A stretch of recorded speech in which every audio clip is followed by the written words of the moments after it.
ਸਤਿ ਸ਼੍ਰੀ ਅਕਾਲ ਦੋਸਤੋ, ਤੁਸੀਂ ਵੇਖ ਰਹੇ ਹੋ ਇੰਡੋਜ਼ ਟੀਵੀ ਆਸਟ੍ਰੇਲੀਆ। ਮੈਂ ਦੇਵ ਸਿੱਧੂ ਇੱਕ ਵਾਰ ਫਿਰ ਹਾਜ਼ਰ ਹੋ ਚੁੱਕਾ ਜੀ ਲੈ ਕੇ ਪ੍ਰੋਗਰਾਮ ਸਾਡੇ ਮਸਲੇ ਸਾਡੇ ਹੱਲ। ਤਾਂ ਦੋਸਤੋ, ਇਹ ਪ੍ਰੋਗਰਾਮ ਹਰ ਬੁੱਧਵਾਰ ਹਰ ਐਤਵਾਰ ਤੁਸੀਂ ਜਾਣਦੇ ਹੋ ਕਿ ਬਿਲਕੁਲ ਲਾਈਵ ਪੇਸ਼ ਕੀਤਾ ਜਾਂਦਾ, ਲਾਈਵ ਲੈ ਕੇ ਹਾਜ਼ਰ ਹੁੰਦੇ ਆ। ਇਹਦੇ ਵਿੱਚ ਬਹੁਤ ਸਾਰੇ ਮਸਲਿਆਂ 'ਤੇ ਵਿਚਾਰ ਕਰਨ ਦੇ ਨਾਲ ਨਾਲ ਤੁਹਾਡੀਆਂ ਟਿੱਪਣੀਆਂ ਦਾ, ਤੁਹਾਡੇ ਸਵਾਲਾਂ ਦਾ ਹਮੇਸ਼ਾ ਇੰਤਜ਼ਾਰ ਰਹਿੰਦਾ। ਸੋ ਅੱਜ ਵੀ ਜੇਕਰ ਤੁਹਾਡੇ ਕੋਲ ਕਿਸੇ ਵੀ ਖਬਰ ਮੁਤਲਕ ਕੋਈ ਅਪਡੇਟ, ਕੋਈ ਸਵਾਲ, ਕੋਈ ਵੀ ਟਿੱਪਣੀ ਹੋਵੇ ਤਾਂ ਤੁਸੀਂ ਪ੍ਰੋਗਰਾਮ ਦਾ ਹਿੱਸਾ ਜ਼ਰੂਰ ਬਣਿਓ, ਪ੍ਰੋਗਰਾਮ 'ਚ ਸ਼ਿਰਕਤ ਜ਼ਰੂਰ ਕਰਿਓ। ਪਰ ਉਸ ਤੋਂ ਪਹਿਲਾਂ ਆਓ ਸਵਾਗਤ ਕਰੀਏ ਦਲਜੀਤ ਸਿੰਘ ਹੁਣਾਂ ਦਾ। ਫਿਰ ਕਰਦੇ ਹਾਂ ਅਗਲੀ ਗੱਲਬਾਤ। ਦਲਜੀਤ ਜੀ, ਪਿਆਰ ਭਰੀ ਸਤਿ ਸ਼੍ਰੀ ਅਕਾਲ, ਨਿੱਘਾ ਸਵਾਗਤ ਜੀ ਪ੍ਰੋਗਰਾਮ 'ਚ। ਸਤਿ ਸ਼੍ਰੀ ਅਕਾਲ ਜੀ ਦੇਵ ਸਿੱਧੂ ਸਾਹਿਬ, ਤੇ ਸਤਿ ਸ਼੍ਰੀ ਅਕਾਲ ਸਾਰੇ ਇੰਡੋਜ਼ ਟੀਵੀ ਦੇਖ ਰਹੇ ਦਰਸ਼ਕਾਂ ਨੂੰ, ਤੇ ਆਸ ਕਰਦਾ ਕਿ ਤੁਸੀਂ ਤੰਦਰੁਸਤ ਹੋਵੋਗੇ ਜੀ। ਦਲਜੀਤ ਜੀ, ਅੱਜ ਵੀ ਬਹੁਤ ਸਾਰੀਆਂ ਖਬਰਾਂ ਹੈ ਜਿਨ੍ਹਾਂ 'ਤੇ ਆਪਾਂ ਵਿਚਾਰ ਚਰਚਾ ਕਰਨੀ ਆ। ਪਰ ਸਭ ਤੋਂ ਪਹਿਲਾਂ ਸ਼ੁਰੂਆਤ ਮੈਂ ਕਰਨੀ ਚਾਹੂੰਗਾ ਕਰੋਨਾ ਵਾਇਰਸ ਤੋਂ, ਕਿਉਂਕਿ ਆਪਾਂ ਹਰ ਮੇਰੇ ਖਿਆਲ ਤੀਸਰੀ ਚੌਥੀ ਕਿਸ਼ਤ ਦੇ ਵਿੱਚ ਜਿਹੜੀ ਆ ਐਪੀਸੋਡ ਦੇ ਵਿੱਚ ਇਹਦੀ ਗੱਲ ਕਰਦੇ ਹਾਂ ਕਰੋਨਾ ਵਾਇਰਸ ਦੇ। ਹੁਣ ਨਾ ਕਾਫੀ ਯੂਜ਼ ਟੂ ਹੋ ਗਏ ਆ, ਜਿੱਦਾਂ ਕਹਿ ਲਓ ਜਦੋਂ ਨਵੀਂ ਇਹ ਮਹਾਮਾਰੀ ਚੱਲੀ ਸੀ ਤਾਂ ਬਹੁਤ ਜ਼ਿਆਦਾ ਇਹਦਾ ਸਹਿਮ ਸੀ, ਬਹੁਤ ਜ਼ਿਆਦਾ ਡਰ ਸੀਗਾ ਸਾਰੇ ਲੋਕਾਂ ਦੇ ਵਿੱਚ। ਪਰ ਹੁਣ ਅਣਗਹਿਲੀ ਕਹਿ ਲਓ ਜਾਂ ਯੂਜ਼ ਟੂ ਕਹਿ ਲਓ, ਪਰ ਹੁਣ ਇਹ ਕਾਫੀ ਜ਼ਿਆਦਾ ਅਸੀਂ ਇਹਦੇ ਨਾਲ ਜੀਣ ਦੇ ਆਦੀ ਹੋ ਚੁੱਕੇ ਹਾਂ। ਪਰ ਇਸ ਵਕਤ ਜਿਹੜਾ ਆ ਇਹ ਖਦਸ਼ਾ ਇਹ ਜ਼ਾਹਿਰ ਕੀਤਾ ਜਾ ਰਿਹਾ ਕਿ ਇਹਦੀ ਜਿਹੜੀ ਦੂਸਰੀ ਛੱਲ ਆ ਉਹ ਸ਼ੁਰੂ ਹੋਣ ਜਾ ਰਹੀ ਹੈ। ਕਿਉਂਕਿ ਜੇਕਰ ਪੰਜਾਬ ਦੀ ਗੱਲ ਕਰੀਏ, ਭਾਰਤ ਦੀ ਗੱਲ ਕਰੀਏ, ਤਾਂ ਪੰਜਾਬ ਦੇ ਵਿੱਚ ਵੀ ਜਦੋਂ ਭਾਰਤ ਦੀ ਗੱਲ ਕੀਤੀ ਜਾਂਦੀ ਤਾਂ ਪਹਿਲਾਂ ਕਿਹਾ ਜਾਂਦਾ ਸੀ ਕਿ ਪੰਜਾਬ ਬਚਿਆ ਹੋਇਆ। ਪਰ ਇਸ ਵਕਤ ਜਿਹੜਾ ਪੰਜਾਬ ਦੇ ਹਾਲਾਤ ਆ ਉਹ ਵੀ ਕਾਫੀ ਚਿੰਤਾਜਨਕ ਹੋ ਰਹੇ ਆ। ਜਿਹੜਾ ਰੋਜ਼ਾਨਾ ਕੇਸਾਂ ਦੀ ਗਿਣਤੀ ਤੇ ਮੌਤਾਂ ਦੀ ਗਿਣਤੀ ਉਹ ਰੋਜ਼ ਦਰ ਬਦਰ ਜਿਹੜੀ ਆ ਵੱਧ ਰਹੀ ਆ। ਤੁਸੀਂ ਕਿੱਦਾਂ ਦੇਖਦੇ ਇਹਨਾਂ ਨੂੰ? ਦੇਖੋ, ਪਹਿਲਾਂ ਜਿਹੜਾ ਇੰਡੀਆ ਦੇ ਵਿੱਚ ਜਿੰਨੇ ਵੀ ਇਹ ਕੇਸਿਸ ਆਏ ਆ, ਜ਼ਿਆਦਾਤਰ ਮਹਾਰਾਸ਼ਟਰ ਜ਼ਿਆਦਾ ਸਫਰ ਕੀਤਾ ਸੀ ਜੀ। ਫਿਰ ਆਪਾਂ ਗੁਜਰਾਤ ਦੀ ਗੱਲ ਕਰ ਲਈਏ ਜਾਂ ਬਾਅਦ ਵਿੱਚ ਤਾਮਿਲਨਾਡੂ ਵੀ ਉਹਦੇ ਵਿੱਚ ਆ ਗਿਆ। ਦਿੱਲੀ ਬਹੁਤ ਜ਼ਿਆਦਾ ਪ੍ਰਭਾਵਿਤ ਰਿਹਾ, ਪਰ ਉਹਨਾਂ ਨੇ ਮੌਤਾਂ ਦੀ ਗਿਣਤੀ ਦੇ ਉੱਤੇ ਕਾਫੀ ਹੱਦ ਤੱਕ ਇੱਕ ਤਰ੍ਹਾਂ ਕਾਬੂ ਪਾਇਆ ਜੀ। ਤੇ ਪਰ ਦੂਜੇ ਪਾਸੇ ਜਿਹੜਾ ਪੰਜਾਬ ਸੀ ਹੁਣ ਤੱਕ ਤਾਂ ਬਚਿਆ ਹੋਇਆ ਸੀ, ਖਾਸ ਤੌਰ ਤੇ ਡੈਥ ਰੇਟ ਦੇ ਵਿੱਚ। ਪਰ ਜਿਸ ਤਰੀਕੇ ਦੇ ਨਾਲ ਹੁਣ ਖਬਰਾਂ ਆ ਰਹੀਆਂ ਆ, ਖਾਸ ਤੌਰ ਤੇ ਮਹਾ ਸ਼ਹਿਰਾਂ ਦੇ ਵਿੱਚੋਂ, ਜਲੰਧਰ, ਲੁਧਿਆਣਾ, ਤੇ ਉਹ ਬਹੁਤ ਇੱਕ ਗੰਭੀਰ ਮਸਲਾ ਆ। ਗੰਭੀਰ ਇਸ ਕਰਕੇ ਹੋ ਜਾਂਦਾ ਕਿ ਹੁਣ ਪਿੰਡਾਂ ਤੱਕ ਪੈਰ ਪਸਾਰਨੇ ਸ਼ੁਰੂ ਕਰ ਦਿੱਤੇ। ਪਹਿਲਾਂ ਪਿੰਡਾਂ ਦੇ ਵਿੱਚ ਇੰਨੇ ਜ਼ਿਆਦਾ ਕੇਸਿਸ ਨਹੀਂ ਸੀ, ਪਰ ਹੁਣ ਪਿੰਡਾਂ ਦੇ ਵਿੱਚ ਜਦੋਂ ਸੁਣਨ ਦੇ ਵਿੱਚ ਜਾਂ ਫੋਨ ਕਾਲ ਕਰਦੇ ਆ ਜਾਂ ਸਾਡੇ ਦੋਸਤ ਵੀ ਕਰਦੇ ਹੋਣਗੇ, ਸੁਣਨ ਦੇ ਵਿੱਚ ਮਿਲਦਾ ਜੇ ਉਸ ਪਿੰਡ ਵਿੱਚ ਨਹੀਂ ਤਾਂ ਆਲੇ ਦੁਆਲੇ ਕੋਈ ਨਾ ਕੋਈ ਕੇਸ ਜਿਹੜਾ ਆ ਉਹ ਆਉਂਦਾ ਆ ਜੀ। ਖਾਸ ਤੌਰ ਤੇ ਜਿਹੜੇ ਪ੍ਰਸ਼ਾਸਨਿਕ ਅਧਿਕਾਰੀ ਆ, ਚਾਹੇ ਉਹ ਪੁਲਿਸ ਵਾਲੇ ਹੈਗੇ, ਚਾਹੇ ਉਹ ਕੋਰਟ ਦੇ ਵਿੱਚ ਕੰਮ ਕਰਨ ਵਾਲੇ ਹੈਗੇ ਆ, ਜਦੋਂ ਉਹਨਾਂ ਤੱਕ ਪਹੁੰਚ ਗਿਆ ਆ, ਕਿਉਂਕਿ ਉਹਨਾਂ ਦਾ ਬਾਹ ਲੋਕਾਂ ਦੇ ਨਾਲ ਪੈਂਦਾ, ਸਿੱਧਾ ਪ੍ਰਸ਼ਾਸਨ ਦਾ ਬਾਹ ਹੁੰਦਾ ਆ ਜੀ, ਉਦੋਂ ਫਿਰ ਲੱਗਦਾ ਆ ਕਿ ਇਹ ਬਿਮਾਰੀ ਹੁਣ ਹੋਰ ਜ਼ਿਆਦਾ ਫੈਲਣ ਦੇ ਚਾਂਸਸ ਹੈਗੇ ਆ, ਕਿਉਂਕਿ ਪ੍ਰਸ਼ਾਸਨ ਨੇ ਰੋਕਣਾ ਆ। ਪਰ ਜਿਸ ਤਰੀਕੇ ਦੇ ਨਾਲ ਹੁਣ ਸਹਿਮ ਵੱਧਦਾ ਜਾ ਰਿਹਾ, ਜੇ ਹੁਣ ਜਦੋਂ ਦੇ ਕੇਸ ਆ ਪਿਛਲੇ ਮੇਰੇ ਖਿਆਲ 4-5 ਦਿਨਾਂ ਤੋਂ ਜਿਹੜੀ ਕੇਸਾਂ ਦੀ ਗਿਣਤੀ ਉਹ ਕਾਫੀ ਜ਼ਿਆਦਾ ਵਧਣ ਲੱਗ ਪਈ ਹੈ, ਤਾਂ ਮੁੱਖ ਮੰਤਰੀ ਸਾਹਿਬ ਨੇ ਵੀ ਸੰਕੇਤ ਦਿੱਤੇ ਆ ਕਿ ਜੇ ਹਾਲਾਤ ਨਾ ਸੁਧਰੇ ਤਾਂ ਸਖਤੀਆਂ ਦੁਬਾਰਾ ਹੋ ਸਕਦੀਆਂ। ਸਖਤੀਆਂ ਦਾ ਇੱਦਾਂ ਹੈ ਕਿ ਹੁਣ ਜਿੱਦਾਂ ਕਿਹਾ ਕਿ ਰਾਤ ਦਾ ਬਿਲਕੁਲ ਕਰਫਿਊ ਲਗਾਇਆ ਹੋਇਆ ਜੀ, ਪਰ ਦਿਨ ਨੂੰ ਤੁਸੀਂ ਖੁੱਲੇ ਛੱਡ ਦਿੰਦੇ ਆ। ਰਾਤ ਨੂੰ ਤਾਂ ਵੈਸੇ ਵੀ ਕੁਆਇਟ ਹੋ ਜਾਂਦਾ ਆ ਕਿ ਰਾਤ ਨੂੰ ਇੰਨੇ ਲੋਕ ਘੁੰਮਦੇ ਨਹੀਂ ਜੀ, ਤੇ ਦਿਨ ਨੂੰ ਘੁੰਮਣਾ ਹੁੰਦਾ ਜਾਂ ਸ਼ਾਪਿੰਗ ਕਰਨੀ ਆ ਜਾਂ ਜੋ ਵੀ ਹੈਗਾ, ਪਰ ਉਦੋਂ ਕੋਈ ਬਹੁਤੀ ਪਾਬੰਦੀ ਨਹੀਂ ਲਗਾਈ ਜਾਂਦੀ। ਇਸ ਕਰਕੇ ਇਹ ਪਹਿਲਾਂ ਤਾਂ ਇਹ ਹੈ ਕਿ ਦਿਨ ਨੂੰ ਕਿੱਦਾਂ ਰੋਕਿਆ ਜਾਵੇ ਜੀ। ਹੁਣ ਲੋਕਾਂ ਦੇ ਵਿੱਚ ਇੰਨੀ ਜ਼ਿਆਦਾ ਅਵੇਅਰਨੈਸ ਹੈ ਨਹੀਂ, ਤੇ ਲੋਕੀ ਜਿਹੜੇ ਆ ਉਹ ਬਿਲਕੁਲ ਬੇਖੌਫ ਹੀ ਕਹਿ ਸਕਦੇ ਆ ਆਪਾਂ ਕਿ ਉਹ ਘੁੰਮ ਰਹੇ ਆ। ਇਹਦੀ ਪਿਛਲੇ ਹਫ਼ਤੇ ਚਿੰਤਾ ਵੀ ਪ੍ਰਗਟ ਕੀਤੀ ਸੀ ਮੁੱਖ ਮੰਤਰੀ ਸਾਹਿਬ ਹੋਣਾ ਨੇ ਕਿ ਲੋਕ ਜਿਹੜੇ ਆ ਉਹ ਬਹੁਤ ਈਜ਼ੀ ਗੋਇੰਗ ਲੈ ਰਹੇ ਆ ਇਸ ਗੱਲ ਨੂੰ ਜੀ। ਪਰ ਹੋ ਸਕਦਾ ਹੈ ਕਿ ਇਹ ਤੋਂ ਬਾਅਦ ਜਦੋਂ ਫਿਰ ਰੈੱਡ ਜ਼ੋਨ ਜਿੱਦਾਂ ਪਹਿਲਾਂ ਬਣਾਏ ਹੋਏ ਸੀ, ਰੈੱਡ ਜ਼ੋਨ ਬਣਾਉਣੇ ਪੈਣ ਤੇ ਲੋਕਾਂ ਦੇ ਨਾਲ ਰਾਬਤਾ ਜਿਹੜਾ ਆ ਉਹ ਫਿਰ ਘਟਾਇਆ ਜਾਵੇ। ਪਰ ਉਹ ਲੋਕਾਂ ਦੇ ਨਾਲ ਲੌਂਗ ਟਰਮ ਹੁਣ ਚੱਲਣਾ ਆ। ਪਰ ਇਹ ਲੱਗਦਾ ਇਹ ਹੈ ਕਿ ਜਦੋਂ ਤੱਕ ਵੈਕਸੀਨ ਨਹੀਂ ਆਉਂਦੀ ਉਨਾ ਚਿਰ ਤੱਕ ਇਹ ਪ੍ਰਭਾਵ ਇੱਦਾਂ ਬਣੇ ਰਹਿਣੇ ਆ। ਪਰ ਦਲਜੀਤ ਜੀ, ਗੱਲ ਉਹੀ, ਜਦੋਂ ਤੱਕ ਦਵਾਈ ਨਹੀਂ ਆਉਂਦੀ ਤਾਂ ਜਿਹੜੇ ਮੇਰੇ ਖਿਆਲ ਜਿਹੜਾ ਲੋਕਾਂ ਨੂੰ ਸੁਚੇਤ ਹੋਣ ਦੀ ਲੋੜ ਆ। ਪਰ ਲੋਕ ਕਿਤੇ ਨਾ ਕਿਤੇ ਅਣਗਹਿਲੀ ਕਰ ਰਹੇ ਆ। ਜਿੱਦਾਂ ਆਪਾਂ ਗੱਲ ਕੀਤੀ ਕਿ ਅਸੀਂ ਇਹਦੇ ਨਾਲ ਸਾਨੂੰ ਹਦਾਇਤ WHO ਵੱਲੋਂ ਇਹੀ ਕੀਤੀ ਗਈ ਸੀ ਕਿ ਕਿਤੇ ਨਾ ਕਿਤੇ ਇਹਦੇ ਨਾਲ ਜੀਣਾ ਸਿੱਖਣਾ ਪੈਣਾ, ਪਰ ਮੇਰੇ ਖਿਆਲ ਜੀਣ ਦੇ ਨਾਲ ਨਾਲ ਅਸੀਂ ਅਣਗਹਿਲੀਆਂ ਕਰਨੀਆਂ ਸ਼ੁਰੂ ਕਰ ਦਿੱਤੀਆਂ। ਅਸੀਂ ਇਹਨੂੰ ਅਜੇ ਤੱਕ ਬਹੁਤ ਸਾਰੀ ਥਾਵਾਂ ਤੇ ਇਦਾਂ ਦੀ ਪ੍ਰਤੀਕਿਰਿਆ ਕੀਤੀ ਜਾਂਦੀ ਕਿ ਇਹ ਕੋਈ ਚੀਜ਼ ਹੈ ਨਹੀਂ, ਇਹ ਕੋਈ ਬਿਮਾਰੀ ਨਹੀਂ, ਇਹਨੂੰ ਵਧਾ ਚੜਾ ਕੇ ਦੱਸਿਆ ਜਾ ਰਿਹਾ, ਉਹ ਜੋ ਕਿ ਬਹੁਤ ਖਤਰਨਾਕ ਹੈ। ਬਿਲਕੁਲ, ਇਹਦੇ ਨਾਲ ਜ਼ਿਆਦਾ ਡਰ ਪਿਆ ਕਿ ਕੋਈ ਬਿਮਾਰੀ ਨਹੀਂ। ਇੱਕ ਇਹ ਪ੍ਰਚਾਰ ਇੱਕ ਇੱਕ ਹੈਗਾ ਗਰੁੱਪ ਜਿਹੜਾ ਕਿ ਬਿਲਕੁਲ ਲਗਾਤਾਰ ਪ੍ਰਚਾਰ ਕਰ ਰਿਹਾ ਇਸ ਮਾਮਲੇ ਦੇ ਉੱਤੇ ਕਿ ਇਹ ਬਿਮਾਰੀ ਹੈ ਨਹੀਂ, ਲੋਕਾਂ ਨੂੰ ਗੁੰਮਰਾਹ ਕੀਤਾ ਜਾ ਰਿਹਾ। ਪਰ ਲੋਕਾਂ ਨੂੰ ਸਮਝਣ ਦੀ ਜ਼ਰੂਰਤ ਹੈ ਕਿ ਇੱਥੇ ਯੂਰਪ ਵਰਗੇ ਦੇਸ਼ ਜਾਂ ਅਮਰੀਕਾ ਵਰਗੇ ਦੇਸ਼ ਜਿਹੜੇ ਆ ਬਹੁਤ ਜ਼ਿਆਦਾ ਅਫੈਕਟਡ ਹੈਗੇ ਆ। ਖਾਸ ਤੌਰ ਤੇ ਇੱਕ ਇਹ ਵੀ ਵਰਗ ਹੈਗਾ, WHO ਨੇ ਵੀ ਚਿੰਤਾ ਪ੍ਰਗਟ ਕੀਤੀ ਕਿ ਜਿਹੜੇ ਨੌਜਵਾਨ ਆ ਉਹ ਇੱਕ ਕਹਿ ਲਓ ਕਿ ਜਾਂ ਅਵੇਅਰ ਨਹੀਂ ਹੈਗੇ ਜਾਂ ਉਹਨਾਂ ਨੂੰ ਇਹ ਲੱਗਦਾ ਕਿ ਅਸੀਂ ਕਿਹੜੇ ਪੀੜਤ ਹੈਗੇ। ਜ਼ਿਆਦਾਤਰ ਖਤਰਾ ਹੈਗਾ ਆ ਜਿਹੜੇ ਬੁੱਢੇ ਹੋ ਚੁੱਕੇ ਆ ਜਾਂ ਜਿਨ੍ਹਾਂ ਨੂੰ ਪਹਿਲਾਂ ਤੋਂ ਕੁਛ ਨਾ ਕੁਛ ਬਿਮਾਰੀਆਂ ਹੈਗੀਆਂ। ਪਰ ਜਿਹੜੇ ਬੁੱਢੇ ਵੀ ਹੋ ਚੁੱਕੇ ਆ ਉਹਨਾਂ ਨੇ ਸਾਡੇ ਦੇਸ਼ ਦੇ ਲਈ, ਸਾਡੇ ਕੌਮ ਦੇ ਲਈ, ਸਾਡੇ ਸਮਾਜ ਦੇ ਲਈ ਕੁਛ ਨਾ ਕੁਛ ਕੀਤਾ ਹੋਣਾ। ਜਦੋਂ ਹੁਣ ਲਾਸਟ ਸਟੇਜ ਦੇ ਵਿੱਚ ਆ, ਅਸੀਂ ਉਹਨਾਂ ਦੇ ਲਈ ਸਾਡੀ ਇਹ ਜ਼ਿੰਮੇਵਾਰੀ ਬਣਦੀ ਹੈ ਕਿ ਅਸੀਂ ਉਹਨਾਂ ਦੀ ਕੇਅਰ ਕਰੀਏ। ਅਸੀਂ ਅੱਜ ਜੋ ਬੈਠੇ ਆ ਇਹ ਸਾਡੇ ਬਜ਼ੁਰਗਾਂ ਦੀ ਇੱਕ ਦੇਣ ਆ। ਬਿਲਕੁਲ ਸਾਡੇ ਕੈਮਰੇ ਤੋਂ ਦੇਖ ਰਹੇ ਆ ਲੋਕ ਸਾਨੂੰ, ਜਾਂ ਸਾਡੇ ਕੱਪੜੇ ਦੇਖ ਰਹੇ ਆ ਜਾਂ ਸਾਡੇ ਸਟੂਡੀਓ ਦੇਖ ਰਹੇ ਆ। ਇਹਦੇ ਵਿੱਚ ਇਸ ਜਨਰੇਸ਼ਨ ਨੇ ਨਹੀਂ ਸਾਰਾ ਕੁਝ ਬਣਾ ਲਿਆ। ਜੋ ਆਲੇ ਦੁਆਲੇ ਅਸੀਂ ਦੇਖਦੇ ਆ ਉਹ ਬਹੁਤ, ਜਦੋਂ ਤੋਂ ਇਹ ਮਨੁੱਖ ਪੈਦਾ ਹੋਇਆ ਆ, ਜਿੱਦਾਂ ਆਪਾਂ ਅੱਗ ਦੀ ਖੋਜ ਤੋਂ ਕਹਿ ਦਿੰਦੇ ਆ, ਇੰਨੀਆਂ ਖੋਜਾਂ ਕੀਤੀਆਂ ਉਹਨਾਂ ਵਿੱਚ ਬਹੁਤ ਵੱਡਾ ਯੋਗਦਾਨ ਹੈ। ਅੱਜ ਅਸੀਂ ਕਹਿ ਦਈਏ ਕਿ ਬੁੱਢਿਆਂ ਨੂੰ ਖਤਰਾ ਹੈ, ਆਪਾਂ ਨੂੰ ਕੋਈ ਖਤਰਾ ਨਹੀਂ ਜਵਾਨਾਂ ਨੂੰ। ਇਹ ਸਾਡੀ ਇੱਕ ਨੈਤਿਕ ਭੂਮਿਕਾ ਬਣਦੀ ਆ। ਇਸੇ ਕਰਕੇ ਉਹਨਾਂ ਦਾ ਖਾਸ ਤੌਰ ਤੇ ਧਿਆਨ ਰੱਖਿਆ ਜਾਵੇ।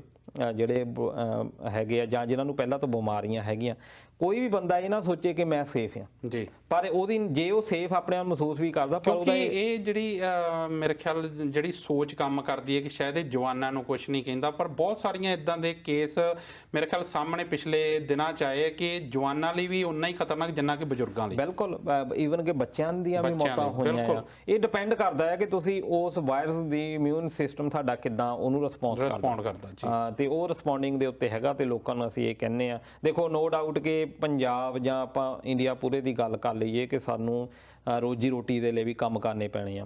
ਅਸੀਂ ਲੋਕਡਾਊਨ ਕਰਕੇ ਦੇਖ ਵੀ ਲਿਆ, NRIs ਲੋਕਾਂ ਨੇ ਬਹੁਤ ਜ਼ਿਆਦਾ ਹੈਲਪ ਵੀ ਕੀਤੀ ਆ, ਪਰ ਸਰਕਾਰਾਂ ਵੱਲੋਂ ਵੀ ਮਦਦ ਜਾਰੀ ਰਹੀ ਆ। ਪਰ ਲੋਕਾਂ ਦਾ ਇਹ ਹੈ ਕਿ ਲੋਕਾਂ ਨੂੰ ਵੀ ਥੋੜਾ ਜਿਹਾ ਰੱਖਣਾ ਪੈਣਾ ਕਿ ਕੰਮ ਤਾਂ ਚਲਾਉਣੇ ਪੈਣੇ ਹੀ ਆ। ਸਰਕਾਰਾਂ ਸਦਾ ਨਹੀਂ ਚੱਲ ਸਕਦੀਆਂ, ਸਰਕਾਰਾਂ ਦੀ ਆਪਾਂ ਦੇਖ ਹੀ ਲਈ ਆ ਕਾਰਗੁਜ਼ਾਰੀ ਕਿੱਦਾਂ ਦੀ ਰਹੀ ਆ। ਲੋਕਾਂ ਨੂੰ ਵੀ ਥੋੜੀ ਜਿਹਾ ਰਿਸਪੌਂਸਿਬਲ ਬਣਨਾ ਪੈਣਾ ਕਿ ਅਸੀਂ ਕੰਮ ਵੀ ਕਰੀਏ, ਨਾਲ ਦੀ ਨਾਲ ਥੋੜਾ ਜਿਹਾ ਇhtiyਾਤ ਵਰਤੀਏ ਜਦੋਂ ਤੱਕ ਆਪਾਂ ਨੂੰ ਕੋਈ ਦਵਾਈ ਜਾਂ ਕੋਈ ਸੁਰੱਖਿਅਤ ਉਪਾਅ ਮਿਲ ਨਹੀਂ ਜਾਂਦਾ। ਪਰ ਦਲਜੀਤ ਜੀ, ਜਦੋਂ ਆਪਾਂ ਲੋਕਾਂ ਦੀ ਗੱਲ ਕਰਦੇ ਹਾਂ ਤਾਂ ਜਿਹੜੇ ਸਾਡੇ ਇਹਦੇ ਨਾਲ ਜਿਹੜੀਆਂ ਸਾਡੀਆਂ ਸਰਕਾਰਾਂ ਜਾਂ ਸਾਡੇ ਲੀਡਰ ਨੇ, ਜਿਹੜੇ ਸਾਡੇ ਮੋਹਰੀ ਨੇ, ਉਹ ਜੇਕਰ ਆਪਾਂ ਹੁਣ ਵੀ ਗੱਲਾਂ ਕਰੀਏ ਤਾਂ ਇੰਨਾ ਖਤਰਨਾਕ ਦਿਨਾਂ 'ਚ ਵੀ ਸਾਡੇ ਜਿਹੜੇ ਲੀਡਰ ਆ, ਜਾਂ ਇਹ ਵਿਰੋਧੀਆਂ ਦੀ ਗੱਲ ਕਰੀਏ ਜਾਂ ਹੋਰ ਵੀ ਪੋਲੀਟੀਕਲ ਪਾਰਟੀਆਂ, ਉਹਨਾਂ ਦੇ ਧਰਨੇ ਨਹੀਂ ਮੁੱਕਦੇ। ਉਹਨਾਂ ਨੂੰ ਇਹ ਜਿਹੜੀ ਸਥਿਤੀ ਦੀ ਗੰਭੀਰਤਾ ਕੀ ਉਹਨਾਂ ਨੂੰ ਦਿਸਦੀ ਨਹੀਂ, ਜਾਂ ਉਹਨਾਂ ਨੂੰ ਜਿਹੜਾ ਰਾਜਨੀਤੀ ਦੀ ਕੰਧ ਤੋਂ ਪਰੇ ਕੁਝ ਨਹੀਂ ਦਿਸਦਾ? ਉਹਨਾਂ ਨੇ ਤਾਂ ਇਹ ਦੇਖਣਾ ਕਿ ਲੋਕੀ ਕਿਸ ਗੱਲ ਨੂੰ ਜ਼ਿਆਦਾ ਲੈਂਦੇ ਆ। ਹੁਣ ਆਪਾਂ ਵੀ ਅੱਜ ਗੱਲ ਕਰਦੇ ਆ, ਬਹੁਤ ਸਾਰੇ ਲੋਕਾਂ ਨੇ ਇਹ ਵੀ ਰਿਪਲਾਈ ਕਰਨਾ ਕਿ ਇਹ ਕਰੋਨਾ ਤੇ ਬੋਲੀ ਜਾਂਦੇ ਆ, ਉਸੇ ਵੇਲੇ ਉਹ ਪ੍ਰੋਗਰਾਮ ਨਹੀਂ ਦੇਖਣਾ। ਉਹਦਾ ਕਾਰਨ ਇਹ ਹੈ ਕਿ ਸਾਨੂੰ ਲੋਕਾਂ ਨੂੰ ਕੁਝ ਨਵਾਂ ਚਾਹੀਦਾ ਹੁੰਦਾ। ਇਹ ਮਨੁੱਖ ਦੀ ਇੱਕ ਫਿਤਰਤ ਆ। ਸਾਨੂੰ ਇਹ ਬਾਰ-ਬਾਰ ਗੱਲਾਂ, ਚਾਹੇ ਹੁਣ ਤੁਸੀਂ ਗੱਲ ਦੇਖੋ ਕਿ ਸਾਨੂੰ এনवायरमेंट ਉੱਤੇ ਕਿੰਨਾ ਕਿਹਾ ਜਾਂਦਾ, ਬਾਰ-ਬਾਰ ਉਹਦੇ ਉੱਤੇ ਗੱਲਾਂ ਹੁੰਦੀਆਂ, ਪਰ ਅਸੀਂ ਕੁਛ ਕੁ ਚਿਰ ਲਈ ਜਦੋਂ ਤੱਕ ਕੋਈ ਸਥਿਤੀ ਇਦਾਂ ਦੀ ਗੰਭੀਰ ਬਣਦੀ ਆ ਜਿਹੜੀ ਸਮਾਜ ਲਈ ਖਤਰਨਾਕ ਹੋਵੇ, ਉਦੋਂ ਤਾਂ ਅਸੀਂ ਬਹੁਤ ਗੱਲਾਂ ਕਰਦੇ ਆ, ਉਦੋਂ ਧਰਨੇ ਵੀ ਦੇਣੇ ਸ਼ੁਰੂ ਕਰ ਦਿੰਦੇ ਆ। ਜਦੋਂ ਲੋਕਾਂ ਦਾ ਕੋਈ ਰਿਸਪੌਂਡ ਨਹੀਂ ਮਿਲਦਾ ਫਿਰ ਅਸੀਂ ਉਹ ਗੱਲ ਖਤਮ ਕਰ ਦਿੰਦੇ ਆ। ਫਿਰ ਅਸੀਂ ਉਹ ਮੁੱਦਾ ਦੇਖਦੇ ਹਾਂ ਕਿ ਲੋਕਾਂ ਦਾ ਰੁਝਾਨ ਕਿੱਧਰ ਨੂੰ ਜਾਂਦਾ।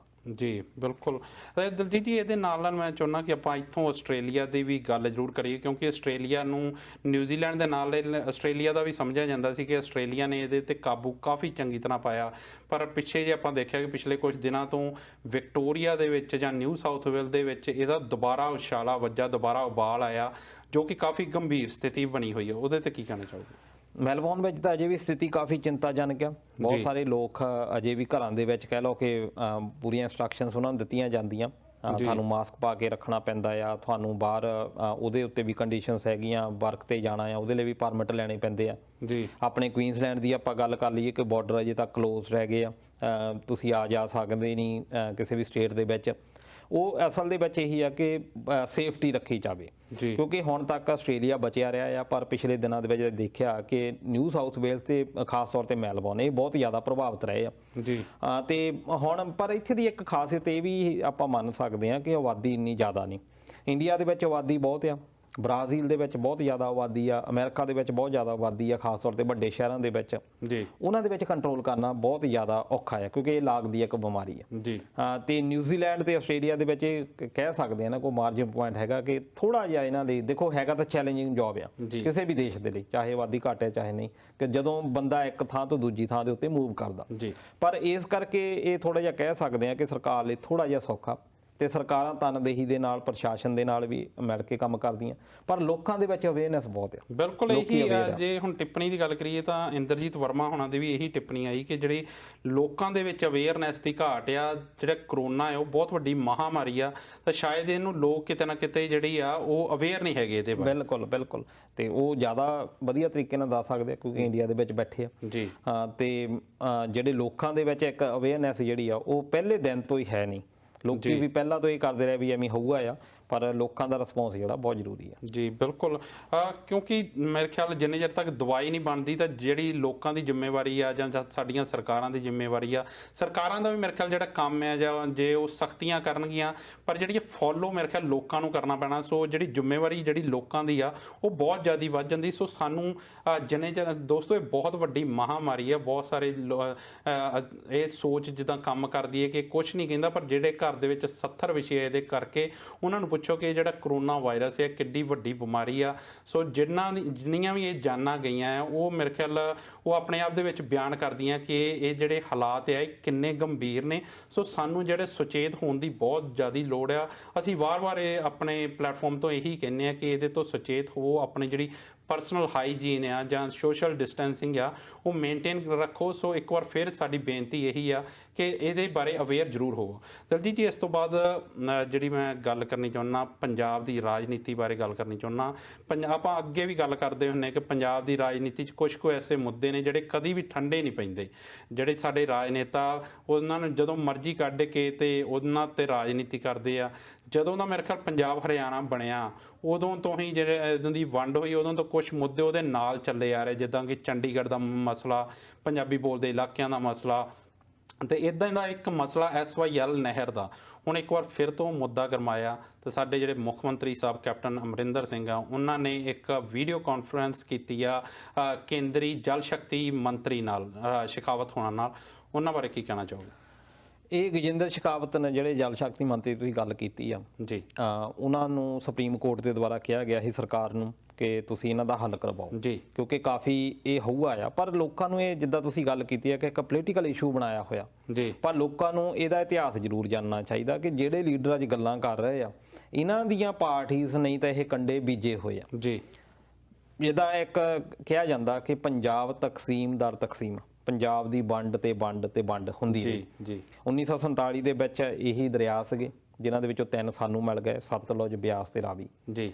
ਉਹਨਾਂ ਤਿੰਨਾਂ ਦਾ ਪਾਣੀ ਦੇ ਉੱਤੇ ਸਾਡਾ ਅਧਿਕਾਰ ਸੀ ਜੀ। ਪਹਿਲਾਂ ਪਾਣੀ ਕੀ ਹੁੰਦਾ ਸੀ ਕਿ ਜਦੋਂ ਬਰਸਾਤਾਂ ਖਾਸ ਤੌਰ ਤੇ ਇਹਨਾਂ ਦਿਨਾਂ ਦੇ ਵਿੱਚ ਜਦੋਂ ਬਹੁਤ ਜ਼ਿਆਦਾ ਮੀਂਹ ਪੈਂਦੇ ਆ ਜੁਲਾਈ ਅਗਸਤ ਦੇ ਵਿੱਚ ਬਹੁਤ ਜ਼ਿਆਦਾ ਪਾਣੀ ਪਿੱਛੋਂ ਆ ਜਾਂਦਾ ਸੀ ਹਿਮਾਚਲ ਪ੍ਰਦੇਸ਼ ਦੀ ਤਰਫ ਤੋਂ ਤੇ ਬਹੁਤ ਜ਼ਿਆਦਾ ਪੰਜਾਬ ਦੇ ਵਿੱਚ ਨੁਕਸਾਨ ਕਰਦਾ ਸੀ। ਸਤਲੁਜ ਬਹੁਤ ਮਾਰ ਕਰਦਾ ਸੀ, ਰਾਵੀ ਤੇ ਬਿਆਸ ਬਹੁਤ ਜ਼ਿਆਦਾ ਮਾਰ ਕਰਦਾ। ਉਸ ਵੇਲੇ ਸਮੇਂ ਦੀਆਂ ਲੋੜਾਂ ਸੀ।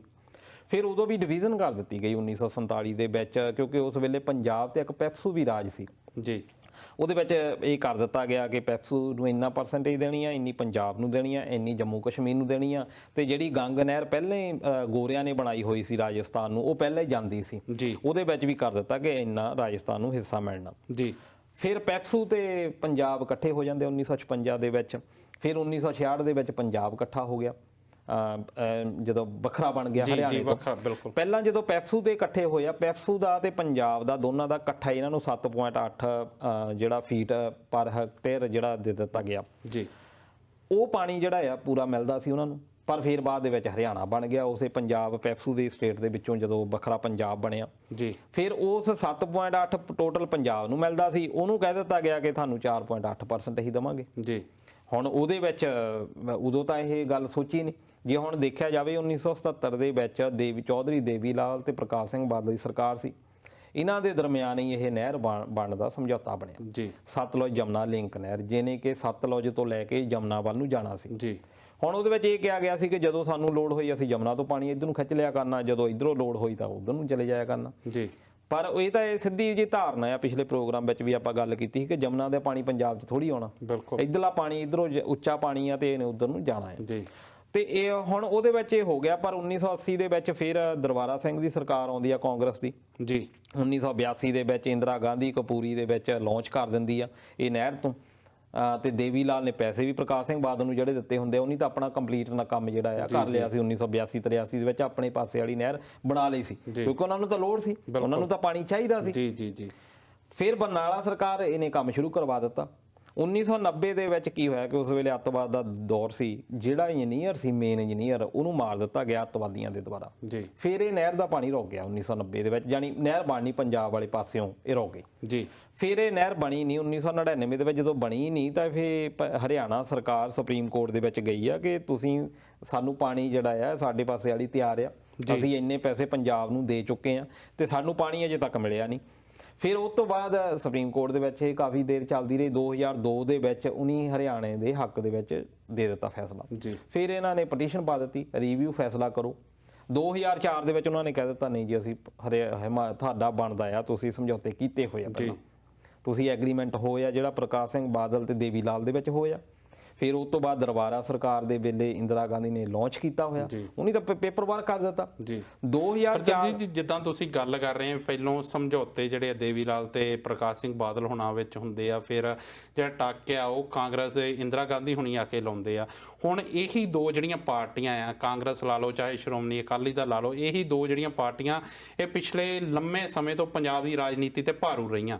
ਜੋ ਕੁਝ ਵੀ ਹੋਇਆ ਡਾਕੂਮੈਂਟਡ ਹੋਇਆ, ਜੋ ਵੀ ਜਿਹੜੇ ਉਹਨਾਂ ਉੱਤੇ ਸਿਗਨੇਚਰ ਹੈ, ਜਿੱਦਾਂ ਤੁਸੀਂ ਦੱਸੇ ਕਿ ਸਾਡੇ ਲੀਡਰਾਂ ਦੇ ਆ, ਸਭ ਕੁਝ ਕੀਤਾ ਸਾਡੇ ਲੀਡਰਾਂ ਨੇ ਜਾ ਕੇ ਕੀਤਾ। ਜਦੋਂ ਇੰਦਰਾ ਗਾਂਧੀ ਹੁਣੀ ਉੱਥੇ ਟੱਕ ਲਾਉਣ ਗਏ ਤੇ ਉਹਦੇ ਨਾਲ ਵੀ ਸਾਡੇ ਪੰਜਾਬ ਦੇ ਲੀਡਰ ਸੀਗੇ, ਫੋਟੋਆਂ ਅਜੇ ਵੀ ਪਈਆਂ ਆ। ਤਾਂ ਮੈਂ ਪੁੱਛਣਾ ਚਾਹੁੰਦਾ ਕਿ ਹੁਣ ਇਹ ਦੋਵੇਂ ਪਾਰਟੀਆਂ ਵਿਰੋਧ ਕਰ ਰਹੀਆਂ, ਅਸਲ ਵਿੱਚ ਕਿ ਇਹ ਨੀਂਦ ਤੋਂ ਹੁਣ ਜਾਗੇ ਆ? ਨਹੀਂ, ਨੀਂਦ ਤੋਂ ਨਹੀਂ ਜਾਗੇ, ਅਸਲ ਵਿੱਚ ਲੋਕਾਂ ਨੂੰ ਭੁੱਲਣ ਦੀ ਆਦਤ ਹੈ ਜੀ। ਮੈਂ ਇੱਥੇ ਆ ਕੇ ਗੱਲ ਕੋਈ ਝੂਠ ਬੋਲਦਾ ਜੀ, ਕੱਲ ਨੂੰ ਮੈਂ ਉਸੇ ਪ੍ਰੋਗਰਾਮ ਦੇ ਦੂਜੇ ਪ੍ਰੋਗਰਾਮ ਵਿੱਚ ਜੋ ਮੈਂ ਇੱਥੇ ਝੂਠ ਬੋਲਿਆ ਮੈਂ ਸੱਚ ਬੋਲਦਾ ਉੱਥੇ ਜੀ। ਲੋਕਾਂ ਨੂੰ ਇੱਕ ਇਹ ਸੋਚ ਸਕਦੀ ਤਾਂ ਚਾਹੀਦੀ ਆ ਵੀ ਇਹ ਪਰਸੋਂ ਇਹ ਗੱਲ ਕਰਦਾ ਸੀ, ਅੱਜ ਇਹ ਗੱਲ ਆਹ ਕਰ ਰਿਹਾ। ਬਿਲਕੁਲ ਲੋਕਾਂ ਨੂੰ ਭੁੱਲਣ ਦੀ ਆਦਤ ਆ ਤੇ ਲੀਡਰ ਉਹਨਾਂ ਨੂੰ ਯੂਜ਼ ਕਰਦੇ ਆ ਜੀ। ਹੁਣ ਇਹਦੇ ਵਿੱਚ ਤਾਂ ਦੋਨਾਂ ਦਾ ਯੋਗਦਾਨ ਹੈ, ਅਕਾਲੀਆਂ ਦਾ ਵੀ ਯੋਗਦਾਨ ਹੈ ਤੇ ਕਾਂਗਰਸ ਦਾ ਵੀ, ਸਰਕਾਰ ਦਾ ਯੋਗਦਾਨ ਹੈ। ਪਰ ਕੈਪਟਨ ਸਰਕਾਰ, ਕੈਪਟਨ ਖਾਸ ਤੌਰ ਤੇ ਕੈਪਟਨ ਅਮਰਿੰਦਰ ਸਿੰਘ, ਇਹਦੇ ਉਸ ਵੇਲੇ ਹਿੰਸਕ ਮੁਜ਼ਾਹਰੇ ਸ਼ੁਰੂ ਹੋ ਗਏ ਜਦੋਂ ਸੁਪਰੀਮ ਕੋਰਟ ਨੇ ਕਹਿ ਦਿੱਤਾ ਕਿ ਤੁਸੀਂ ਪਾਣੀ ਦਿਓ ਇਹਨਾਂ ਨੂੰ ਜੀ ਜੀ।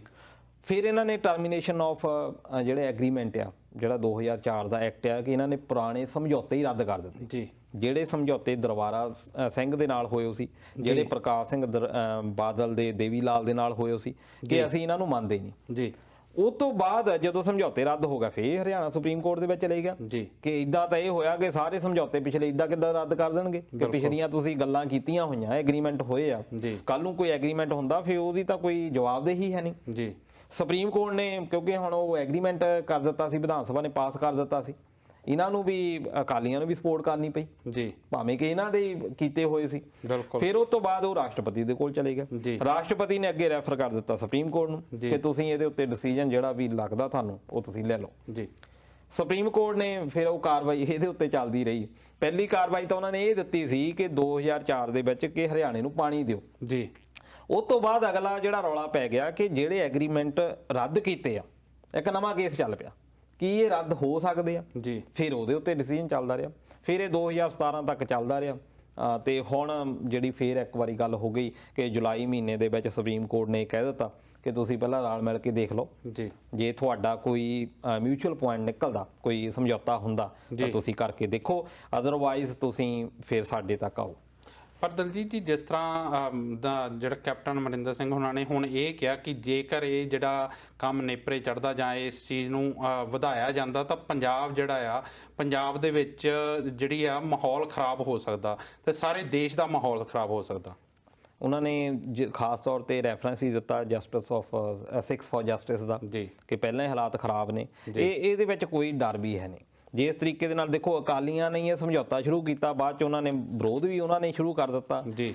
ਫਿਰ ਕਾਂਗਰਸੀ ਵੀ ਹੁਣ ਉਹ ਇੱਕ ਤਰ੍ਹਾਂ ਦੇ ਨਾਲ, ਫਿਰ ਬਾਅਦ ਦੇ ਵਿੱਚ ਕਈ ਵਾਰੀ ਕੀ ਹੁੰਦਾ ਕਿ ਤੁਸੀਂ ਕੀਤੇ ਹੁੰਦੇ ਕੰਮ ਜੀ, ਪਰ ਤੁਹਾਨੂੰ ਕਿਉਂਕਿ ਤੁਹਾਡੀ ਰਾਜਨੀਤੀ ਵੋਟਾਂ ਦੇ ਸਿਰ ਦੇ ਉੱਤੇ ਆ, ਤੁਹਾਨੂੰ ਉਹਦੇ ਫਿਰ ਨਾਲ ਚੱਲਣਾ ਹੀ ਪੈਂਦਾ ਜੀ। ਹੁਣ ਸਰਕਾਰਾਂ ਨੇ ਕੀ ਕਰਨਾ ਹੁੰਦਾ, ਸਿਰਫ ਨਿਰਦੇਸ਼ ਦੇਣੇ ਹੁੰਦੇ ਆ, ਲੋਕੀ ਛੇਤੀ ਭੜਕ ਜਾਂਦੇ ਆ ਭਾਵਨਾਵਾਂ ਦੇ ਵਿੱਚ। ਮੈਂ ਇੱਥੇ ਇੱਕ ਹੋਰ ਵੀ ਸਵਾਲ ਕਰਦਾ ਹੁੰਦਾ ਕਿ ਮੰਨ ਲਓ ਕਿ ਜੇ ਹਰਿਆਣਾ ਨਾ ਬਣਦਾ, ਜੀ ਪੰਜਾਬ ਹੀ ਰਹਿੰਦਾ। ਜੀ ਹਰਿਆਣਾ ਹੈ ਤਾਂ ਸਾਡਾ ਹੀ ਸੀ ਇਲਾਕਾ, ਬਿਲਕੁਲ ਉਹ ਰਹਿੰਦਾ ਇਦਾਂ ਹੀ। ਜੇ ਫੇਰ ਵੀ ਨਹਿਰ ਕੱਢ ਦਿੰਦੇ, ਕੀ ਪੰਜਾਬ ਨੂੰ ਫੇਰ ਵੀ ਸਮੱਸਿਆ ਇਦਾਂ ਹੀ ਹੋਣੀ ਸੀ? ਜੀ ਫੇਰ ਤਾਂ ਕੋਈ ਸਮੱਸਿਆ ਨਹੀਂ ਸੀ ਹੋਣੀ, ਫੇਰ ਤਾਂ ਬਿਲਕੁਲ ਉਹੀ ਹੋਣੀ ਸੀ ਚੀਜ਼। ਸਿਰਫ ਇੱਕ ਬਾਉਂਡਰੀ ਲਾਈਨ ਕੱਢ ਦਿੱਤੀ, ਉਹਦੇ ਕਰਕੇ ਸਾਨੂੰ ਸਮੱਸਿਆ ਹੋ ਗਈ। ਜੀ ਹੁਣ ਸਮੱਸਿਆ ਇਹੀ ਹੈ ਕਿ ਜਾਂ ਤਾਂ ਇਹ ਕੋਆਪਰੇਸ਼ਨ ਦੇ ਨਾਲ ਕੰਮ ਕਰਨ। ਪ੍ਰੋਬਲਮ ਇੱਥੇ ਦਲਜੀਤ ਜੀ ਇਹ ਹੈ ਨਾ ਕਿ ਜਦੋਂ ਸਮਝੌਤੇ ਹੋਏ, ਮੇਰੇ ਖਿਆਲ ਕੈਪਟਨ ਸਾਹਿਬ ਨੇ ਵੀ ਇਹੀ ਗੱਲ ਕਹੀ ਕਿ ਜਦੋਂ ਸਮਝੌਤੇ ਹੋਏ ਸੀ ਉਦੋਂ ਪੰਜਾਬ ਕੋਲ ਵੀ ਪਾਣੀ ਜਿਹੜਾ ਸੀ ਉਹ ਵਾਧੂ ਸੀ, ਪਰ ਹੁਣ ਜੇਕਰ ਪਿਛਲੇ ਉਹਨਾਂ ਹਾਲਾਤਾਂ ਦਾ ਜੇ ਮੁਆਇਨਾ ਕੀਤਾ ਜਾਵੇ ਤਾਂ ਪੰਜਾਬ ਕੋਲ ਤਾਂ ਖੁਦ ਕੋਲ ਪਾਣੀ ਨਹੀਂ ਹੈਗਾ, ਜਿਹੜੀ ਬਹੁਤ ਵੱਡੀ ਸਮੱਸਿਆ ਪੰਜਾਬ ਲਈ ਵੀ ਬਣਦੀ ਜਾਂਦੀ ਹੈ। ਇਹ ਹੈ ਕਿ ਯੂਟੀਲਾਈਜੇਸ਼ਨ ਕਿੱਦਾਂ ਕਰਨੀ ਹੈ ਤੁਸੀਂ। ਜੀ ਹੁਣ ਵੀ ਤਿੰਨਾਂ ਦਰਿਆਵਾਂ ਦਾ ਪਾਣੀ ਸਾਡੇ ਕੋਲ ਆ, ਸਤਲੁਜ, ਰਾਵੀ ਤੇ ਬਿਆਸ, ਪਰ ਤਿੰਨਾਂ ਦਾ ਅਜੇ ਤੱਕ ਤਾਂ ਅਸੀਂ ਇਹ ਨਹੀਂ ਸਾਂਭ ਪਾਏ। ਭਾਖੜਾ ਪਰਿਯੋਜਨਾ ਤੋਂ ਬਾਅਦ ਕਿਹੜੀ ਵੱਡੀ ਪਰਿਯੋਜਨਾ ਹੈ ਜਿਹੜੀ ਅਸੀਂ ਵੱਡੀ ਬਣਾਈ ਆ? ਅੱਜ ਵੀ ਸਤਲੁਜ ਦਾ ਪਾਣੀ ਹੈ ਨਾ ਬਰਸਾਤਾਂ ਦੇ ਦਿਨਾਂ ਦੇ ਵਿੱਚ ਜਾ ਰਿਹਾ, ਕਿਉਂਕਿ ਸਾਡੇ ਕੋਲ ਯੂਜ਼ ਨਹੀਂ ਰਹਿੰਦਾ। ਜੀ ਸਾਡੇ ਕੋਲ ਉਹਦੇ ਰਿਜ਼ਰਵ ਕਰਨ ਦੇ ਲਈ ਕੋਈ ਪੁਆਇੰਟ ਹੀ ਹੈ ਨਹੀਂ ਕਿ ਜਿੱਥੇ ਅਸੀਂ ਰਿਜ਼ਰਵ ਕਰ ਸਕੀਏ, ਜਦੋਂ ਸੋਕਾ ਪੈਂਦਾ ਉਦੋਂ ਵਰਤ ਸਕੀਏ। ਸਾਡੇ ਕੋਲ ਉਹਦੇ ਲਈ ਕੋਈ ਪਲਾਨ ਨਹੀਂ। ਫਿਰ ਰਾਵੀ ਦੇ ਉੱਤੇ ਵੀ ਇਦਾਂ ਹੀ ਆ, ਪੌਂਗ ਡੈਮ ਜਿਹੜਾ, ਰਣਜੀਤ ਸਾਗਰ ਡੈਮ, ਸਾਰੇ ਡੈਮ ਬਣਾਏ ਆ ਇਸ ਪਰਿਯੋਜਨਾ ਵੀ ਅਸੀਂ ਪਾਣੀ ਜਿਹੜਾ ਜ਼ਿਆਦਾ ਤੋਂ ਜ਼ਿਆਦਾ ਯੂਜ਼ ਕਰੀਏ। ਜੀ ਨੋ ਡਾਊਟ ਕਿ 128 ਦੇ ਵਿੱਚੋਂ 109 ਬਲਾਕ ਸਾਡੇ ਡਾਰਕ ਜ਼ੋਨ ਦੇ ਵਿੱਚ ਜਾ ਚੁੱਕੇ ਆ ਪੰਜਾਬ ਦੇ। ਜੀ ਅਸਲ ਵਿੱਚ ਇਹ ਬਣਦੀ ਆ ਗੱਲ। ਕਾਰਨ ਉਹਦਾ ਇਹ ਹੈ ਕਿ ਅਸੀਂ ਸਿੰਚਾਈ ਜਿਹੜੀ ਨਹਿਰਾਂ ਦੀ ਆ ਇਹਨੂੰ ਪ੍ਰਮੋਟ ਹੀ ਨਹੀਂ ਕੀਤਾ।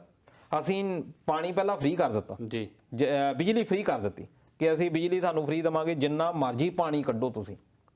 ਹੁਣ ਸਾਨੂੰ ਲੋੜ ਮਹਿਸੂਸ ਹੋਈ ਆ, ਪਹਿਲਾਂ ਸਾਨੂੰ ਲੋੜ ਹੀ ਨਹੀਂ ਸੀ ਮਹਿਸੂਸ ਹੁੰਦੀ, ਕਿਉਂਕਿ ਪਾਣੀ ਬਹੁਤ ਉੱਪਰ ਸੀ। ਅਸੀਂ ਮੋਟਰਾਂ ਲਾਈਆਂ, ਇੰਜਨ ਲਾਏ, ਜਿਹਨੂੰ ਮਰਜ਼ੀ ਪਾਣੀ ਦੇ ਦਿਓ। ਇਹ ਨਹੀਂ ਹੈਗੀ ਕਿ ਇਸ ਗੱਲ ਤੋਂ ਤੁਸੀਂ ਦੁਆ ਨਹੀਂ ਹੋ ਸਕਦੇ ਕਿ ਹੁਣ ਜੀ ਪਾਣੀ ਘਟ ਗਿਆ। ਜੀ ਪਾਣੀ ਲਗਭਗ ਉਨਾ ਹੀ ਆ, ਸਿਰਫ ਇਹ ਹੈ ਕਿ ਪਹਿਲਾਂ ਅਸੀਂ ਉੱਤੇ ਡਿਪੈਂਡੈਂਟ ਹੀ ਨਹੀਂ ਸੀ। ਹੁਣ ਸਾਨੂੰ ਇਹ ਜ਼ਰੂਰਤ ਮਹਿਸੂਸ ਹੋਣ ਲੱਗੀ ਆ ਕਿ ਨਹਿਰਾਂ ਦਾ ਪਾਣੀ ਸਾਨੂੰ ਜ਼ਰੂਰਤ ਆ। ਜੀ ਪਹਿਲਾਂ ਤਾਂ ਜਾਣ ਬੁੱਝ ਕੇ ਲੋਕੀ ਨਹਿਰ ਦੇ ਨਾਲ ਵੀ ਖੇਤ ਹੁੰਦੇ ਸੀ, ਮੋਟਰ ਜ਼ਰੂਰ ਲਵਾਉਂਦੇ ਸੀ ਕਿ ਅਸੀਂ ਲਵਾ ਕੇ ਉਹਦੇ ਕਨੈਕਸ਼ਨ ਲਏ ਹੋਏ ਸੀ। ਜੀ ਆਵਾਗੌਣ ਕਨੈਕਸ਼ਨ ਦਿੱਤੇ ਗਏ, ਕੋਈ ਉਹਦੇ ਉੱਤੇ ਗੱਲ ਨਹੀਂ ਕੀਤੀ ਗਈ। ਫਿਰ ਆਵਾਗੌਣ ਬੋਰ ਕਰਵਾਏ ਗਏ। ਆਵਾਗੌਣ ਉਹਨੂੰ ਜਿਹੜਾ ਪਾਣੀ ਉਹਦਾ ਕੋਈ ਅਲਟਰਨੇਟਿਵ ਕੱਢਿਆ ਹੀ ਨਹੀਂ। ਜੀ ਮੋਟਰਾਂ ਨਵੀਆਂ ਤੋਂ ਨਵੀਆਂ ਲਿਆਉਂਦੇ ਰਹੇ। ਪਹਿਲਾਂ ਮੋਟਰਾਂ ਇੰਜਣ ਦੇ ਨਾਲ ਹੀ ਨਿਕਲ ਜਾਂਦਾ ਹੁੰਦਾ ਸੀ, ਫਿਰ ਮੋਟਰਾਂ ਲਿਆਂਦੀਆਂ ਗਈਆਂ, ਫਿਰ ਖੂਹੀਆਂ ਪੱਟਣ ਲੱਗ ਗਏ। ਪਹਿਲਾਂ ਉੱਪਰੇ ਸੀ, ਫਿਰ ਖੂਹੀਆਂ ਨੂੰ ਡੂੰਘੀਆਂ ਕਰਦੇ ਗਏ, ਫਿਰ ਆ ਮੱਛੀ ਮੋਟਰ ਆ ਗਈ। ਪਰ ਜੋ ਵੀ ਜਿੱਦਾਂ ਵੀ ਜਿਹੜੀਆਂ ਪਾਲਿਸੀਆਂ ਉਹ ਗਵਰਨਮੈਂਟ ਨੇ ਜਿਹੜੀਆਂ ਕੀਤੀਆਂ, ਪਰ ਉਹਦਾ ਜਿਹੜਾ ਨੁਕਸਾਨ ਆ ਹੁਣ ਪੰਜਾਬ ਦੇ ਲੋਕਾਂ ਨੂੰ ਭੁਗਤਣਾ ਪਊਗਾ। ਭੁਗਤਣਾ ਬਿਲਕੁਲ ਪੈਣਾ, ਕਿਉਂਕਿ ਮੇਨ ਉਹਨਾਂ ਦਾ ਬੇਸ ਹੀ ਇਹ ਆ। ਐਗਰੀਕਲਚਰ ਤੋਂ ਬਿਨਾਂ ਹੋਰ ਕਰਨਗੇ ਕੀ? ਨਾ ਤਾਂ ਤੁਸੀਂ ਅੱਜ ਤੱਕ ਇੰਡਸਟਰੀ ਕੋਈ ਇੱਥੇ ਲਿਆਂਦੀ ਹੈ ਜਿਹਦੇ ਨਾਲ ਕਿ ਲੋਕਾਂ ਨੂੰ ਰੁਜ਼ਗਾਰ ਮਿਲ ਜਾਵੇ। ਪਾਣੀ ਹੁਣ ਡੂੰਘੇ ਹੋ ਗਏ, ਹੁਣ ਤੁਸੀਂ ਬਿਜਲੀ ਵੀ ਦੇ ਵੀ ਦੋਗੇ, ਜੋ ਥੱਲੇ ਪਾਣੀ ਹੀ ਹੈ ਨਹੀਂ, ਤੁਸੀਂ ਕਿੱਦਾਂ ਕਰੋਗੇ? ਜਾਂ ਤਾਂ ਉਹਨਾਂ ਨੂੰ ਹੁਣ ਤੁਸੀਂ ਨਹਿਰਾਂ ਦੇ ਦੁਆਰਾ ਦੋਗੇ ਪਾਣੀ। ਪਰ ਨਹਿਰਾਂ ਵੀ ਉਹਦੇ ਵਿੱਚ ਵੀ ਕਈ ਹੈਗਾ ਕਿ ਪੰਜਾਬ ਦੇ ਵਿੱਚ ਵੀ ਇਦਾਂ ਆ ਕਿ ਕੁਛ ਨਹਿਰਾਂ ਇਦਾਂ ਆ ਕਿ ਦੁਆਬੇ ਨੂੰ ਛੱਡਦੀਆਂ ਸਿੱਧੀਆਂ ਮਾਝੇ ਤੱਕ ਜਾਂਦੀਆਂ, ਇੱਧਰੋਂ ਮਾਲਵੇ ਤੱਕ ਜਾਂਦੀਆਂ। ਨਹਿਰਾਂ ਵੀ ਉਹ ਵੀ ਡਿਵੀਜ਼ਨ ਕਰਨੀ ਬੜੀ ਟਫ ਹੋ ਜਾਂਦੀ ਆ। ਫਿਰ ਲੜਾਈਆਂ ਝਗੜੇ ਕਿੰਨੇ ਹੁੰਦੇ ਆ, ਨਹਿਰਾਂ ਦੀ ਅਜੇ ਤੱਕ ਸਫਾਈ ਨਹੀਂ ਹੁੰਦੀ। ਬਹੁਤ ਸਾਰਾ ਪਾਣੀ ਜਿਹੜਾ ਵੇਸਟੇਜ ਹੋ ਜਾਂਦਾ ਨਹਿਰਾਂ ਦਾ। ਤੁਸੀਂ ਦੇਖੋ ਕਿ ਕਿੰਨੀਆਂ ਨਵੀਆਂ ਨਹਿਰਾਂ ਬਣਾਈਆਂ ਗਈਆਂ ਆਜ਼ਾਦੀ ਤੋਂ ਬਾਅਦ। ਇਹ ਤਾਂ ਕੰਮ 1955-56 ਤੱਕ ਹੋ ਗਿਆ ਜਿਹੜਾ ਹੋ ਗਿਆ ਨਹਿਰਾਂ ਦੇ ਉੱਤੇ। ਬਾਅਦ ਦੇ ਵਿੱਚ ਇਸ ਡਿਪਾਰਟਮੈਂਟ ਦੇ ਵਿੱਚ ਕਿੰਨੀਆਂ ਜੌਬਸ, ਕੀ ਨਵੀਆਂ ਪਾਲਿਸੀਜ਼ ਬਣਾਈਆਂ, ਇਹਦੇ ਉੱਤੇ ਰਿਸਰਚ ਕਰਕੇ ਤੁਸੀਂ ਦੇਖੋ। ਇਸ ਡਿਪਾਰਟਮੈਂਟ ਨੂੰ ਬਿਲਕੁਲ ਇਗਨੋਰ ਕੀਤਾ ਗਿਆ। ਜੋ ਇਗਨੋਰ ਹੁਣ ਉਹਦੇ ਜਿਹੜੇ ਸਿੱਟੇ ਆ ਉਹ ਸਾਨੂੰ ਭੁਗਤਣੇ ਪੈ ਰਹੇ ਆ। ਜੀ ਬਿਲਕੁਲ ਦਲਜੀਤ ਜੀ, ਇਹਦੇ ਨਾਲ ਆਪਾਂ ਪੰਜਾਬ ਦੀ ਗੱਲ ਚੱਲ ਰਹੀ ਹੈ ਤਾਂ ਪੰਜਾਬ ਦਾ ਵਿਧਾਨ ਸਭਾ ਦਾ 28 ਅਗਸਤ ਨੂੰ ਇਜਲਾਸ ਬਣਾਇਆ ਗਿਆ ਇੱਕ ਦਿਨ, ਤੇ ਕਿਹਾ ਇਹ ਜਾ ਰਿਹਾ ਕਿ ਇੱਕ ਰਸਮੀ ਇਜਲਾਸ ਹੈ ਸਿਰਫ ਇੱਕ ਦਿਨ ਦਾ।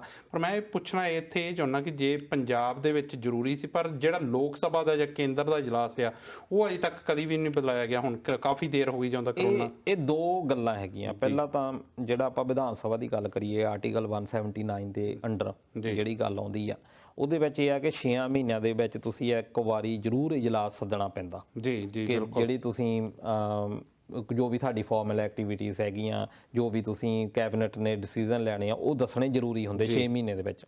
ਹੁਣ ਉਹ ਜਿਹੜੇ 6 ਮਹੀਨੇ ਆਹ ਸਤੰਬਰ ਦੇ ਪਹਿਲੇ ਹਫ਼ਤੇ ਦੇ ਵਿੱਚ ਪੂਰੇ ਹੋਣੇ ਸੀ, ਇਹ ਰਸਮੀ ਤੌਰ ਦੇ ਉੱਤੇ ਜ਼ਰੂਰੀ ਸੀ। ਦੂਜੇ ਪਾਸੇ ਤੁਸੀਂ ਗੱਲ ਕੀਤੀ ਆ ਮੋਦੀ ਸਰਕਾਰ ਦੀ ਕਿ ਉੱਧਰਲੇ ਪਾਸੇ ਵੀ ਫਿਰ 6 ਮਹੀਨੇ ਪੂਰੇ ਹੋਏ ਹੋਣੇ। ਉੱਥੇ ਜਿਹੜਾ ਮੌਨਸੂਨ ਦਾ ਇਜਲਾਸ ਆ ਉਹ ਚੱਲਣਾ ਸੀਗਾ ਮਿਡ ਜੁਲਾਈ ਦੇ ਵਿੱਚ ਸ਼ੁਰੂ ਵੈਸੇ ਹੋ ਜਾਂਦਾ। ਇੱਕ ਮਹੀਨਾ ਉੱਪਰ ਹੋ ਗਿਆ, ਅਜੇ ਤੱਕ ਮੋਦੀ ਸਰਕਾਰ ਨੇ ਕੋਈ ਗੱਲ ਹੀ ਨਹੀਂ ਕੀਤੀ।